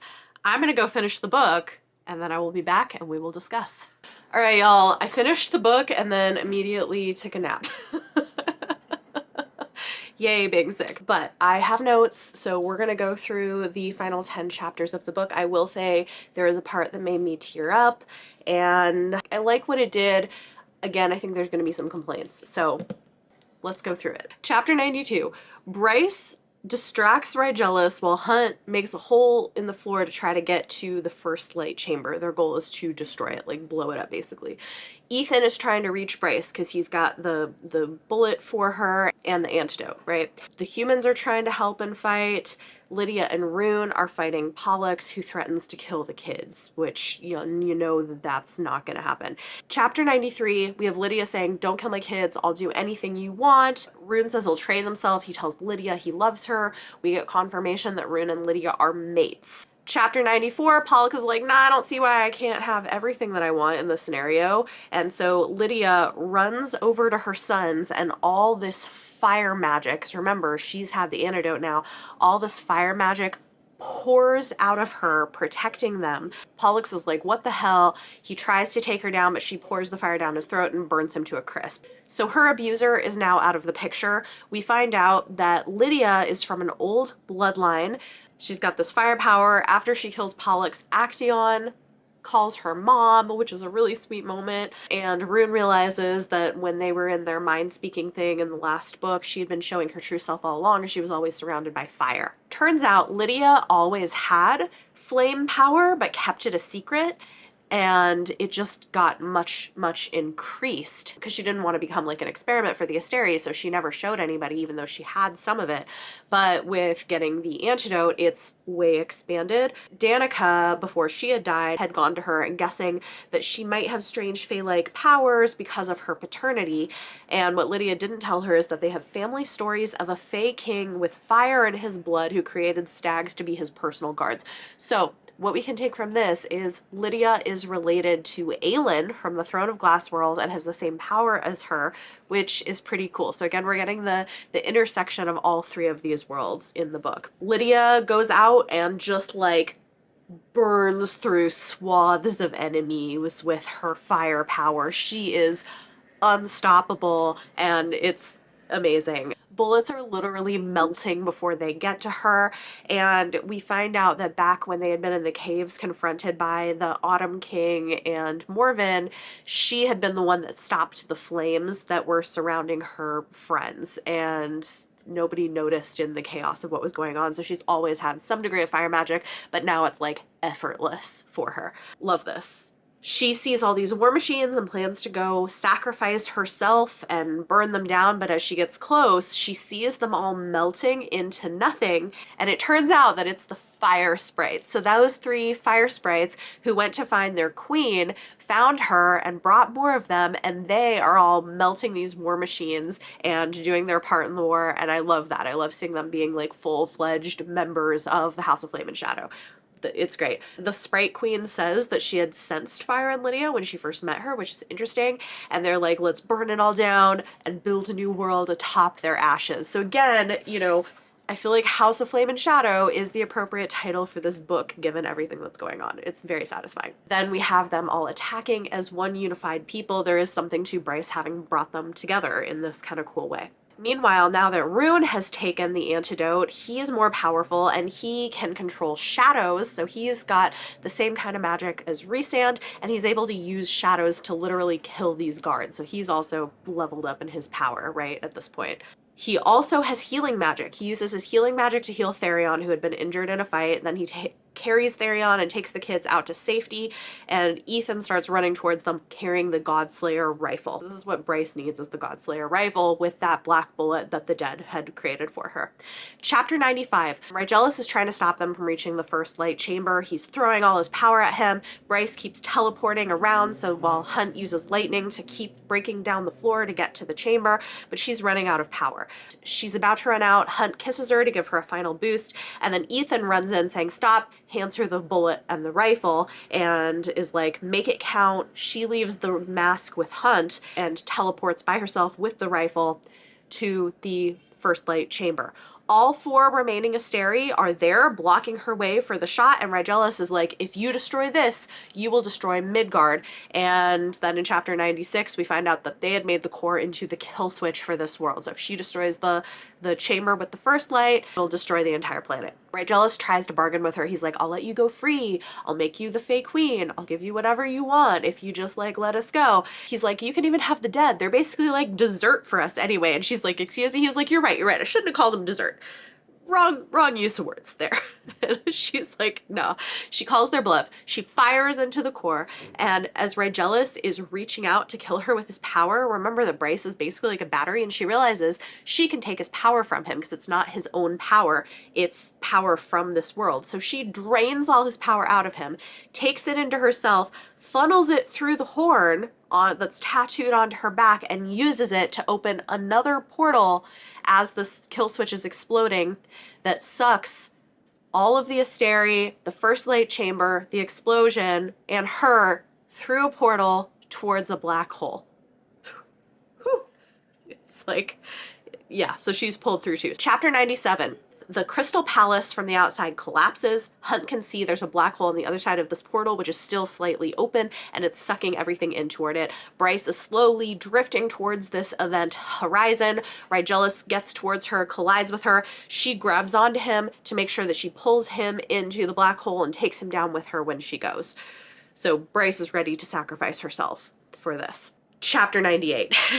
This is like so intense. Can you tell how intense this is? I'm like, oh my God. Okay, chapter 98. Adis is like, there's nothing to be done. We can't save her. And Hunt's like, I don't care. I'm going to help her. And Adis is like, if you want to go die with her, I get it. Go do it. And he's like, no, we're going to save her. So then one of those mech suits that was connected to the angel wings comes up. He realizes that this one is piloted by Shahar, who had been, his person from back in the day, opens the doors of the mech suit to Hunt to go inside. He realizes that because some of Bryce's power has come into him as his mate, he should be able to, at least for a while, wear the mask and control it, and he decides to do that. So Hunt gets on the thing, dives through the portal towards the black hole, and then has Shahar's soul in this missile that they fire directly into Rygelis's face, which knocks him off and pushes him into the black hole. Meanwhile, Hunt goes to grab Bryce. She's already dead because she's been without air and space. She's dead, but he blasts her toward the portal. The portal is about to close. It's like barely staying open. The princes of hell come and try to hold it open. All their friends come and help hold it open long enough for them to get through. And it's like this cool moment where it's like, through love, all is possible. The power of friendship is what saves them in the end and allows them to get through before the portal closes. It's closing now because Bryce has died. Huh. Okay, chapter 99. But as we've discussed, in this world, is anybody dead forever? Rarely. Sometimes, but rarely. Hypaxia's there. She's a necromancer. And if you'll remember, now that the Underking is dead and she's now the head of House of Flame and Shadow, Bryce's loss of her soul for her deal with the Underking is now null and void, so she can have her soul back, which means the necromancy can bring her back to life, potentially. So Jessica's there, Apollyon's there, we realize that, she's been cursed by this Prince of Hell with long life, and she offers her long life in exchange for Bryce's, to give her curse of like very long life to her. And this was like, this next part, I got emotional, a little bit teary-eyed. So we have a scene where Bryce is in this sort of beautiful, lush afterlife. Jessica appears. We find out that the amulet that Jessica gave her that belonged to one of the priestesses contains some of the magic from Midgard itself. And Midgard is kind of sentient. And as thanks for selflessly sacrificing herself to free the world is allowing them to do this final exchange where Jessica can give her long life for Bryce's. She's leaving the books and everything to Bryce and then says they'll all be there for you when you're ready. And she looks over to a hill. And this part made me emotional, but she looks over to the hill and lining up are all the people that she loves. Danica, Connor, Lahaba, they're all there. Danica says, light it up to Bryce. And I love that. So it's like they're just waiting there for them in the afterlife when they're ready. Chapter 100. Bryce comes back to life after Jessica's sacrifice. The Asteri are all gone now through the black hole, but they're going to have to create a government. There's like instability, obviously a lot of political instability that's going to need to be managed.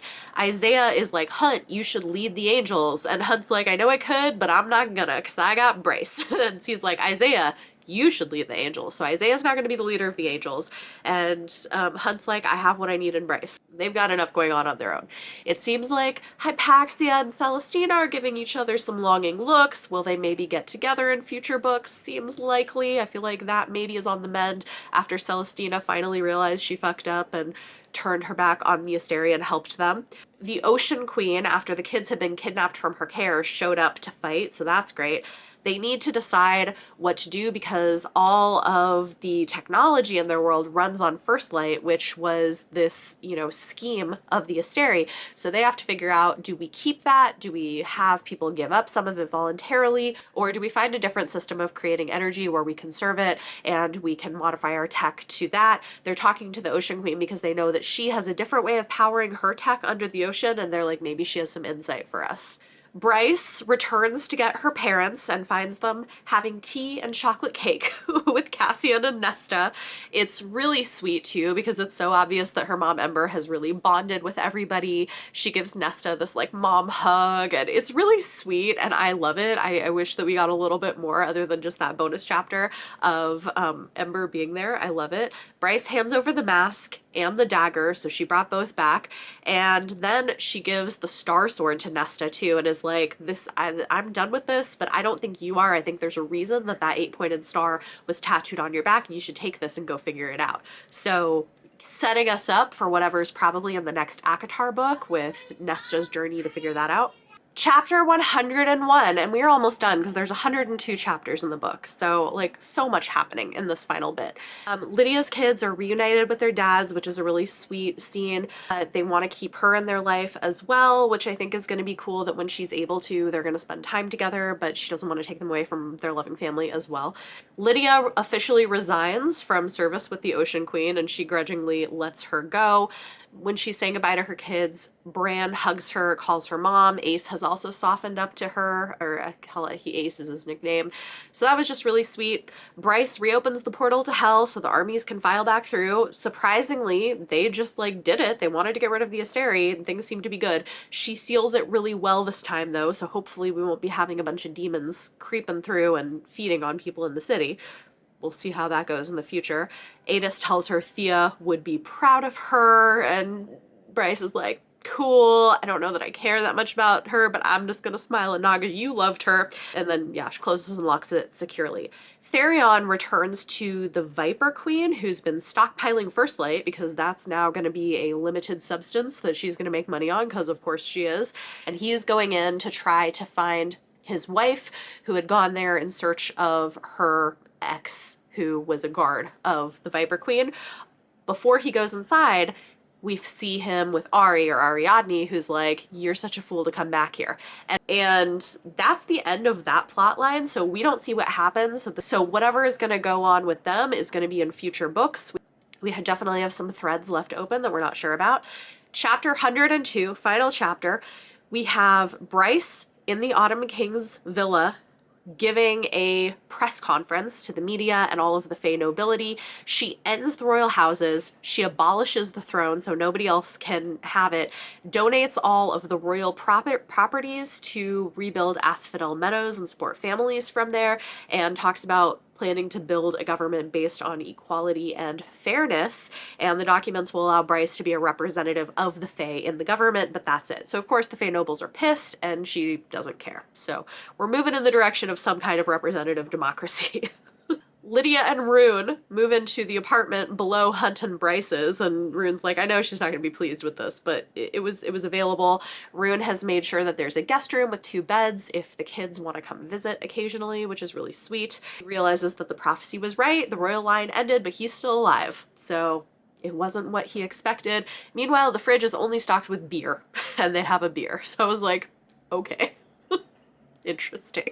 Then, with Ethan and the wolves are coming back to the den. Perry is blushing at Flynn, who's checking her out, and Ethan doesn't seem to like it, so again, I think Perry and Ethan are gonna have some kind of a romantic thing happening in the future. We'll see what happens with that.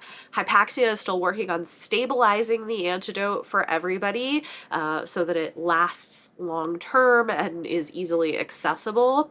Bryce is putting all of the Parthia volumes into public spaces so that people have access to them instead of keeping them enclosed.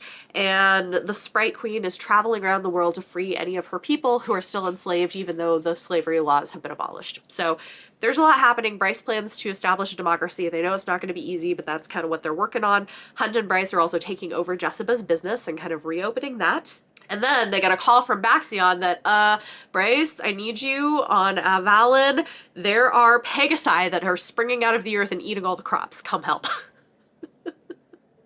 And that's the end of the book.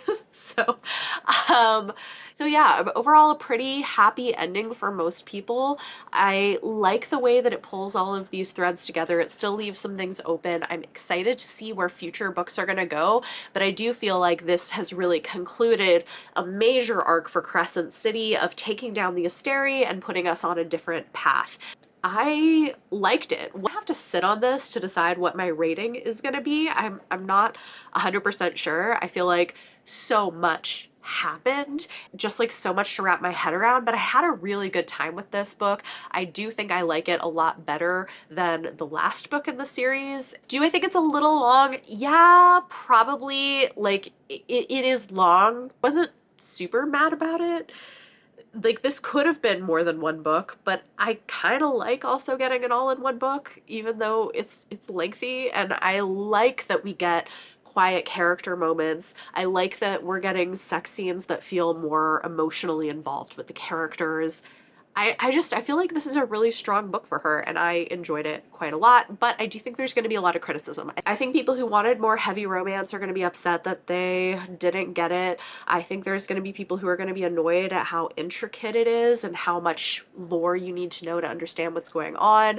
I love that shit. So it worked for me, but I wouldn't be surprised if there are some negative reviews out there, and this book may not work for everybody. But for me, it was really good. I don't know if it's a 5-star, I'll have to think about it, but it's at least a 4-star for me.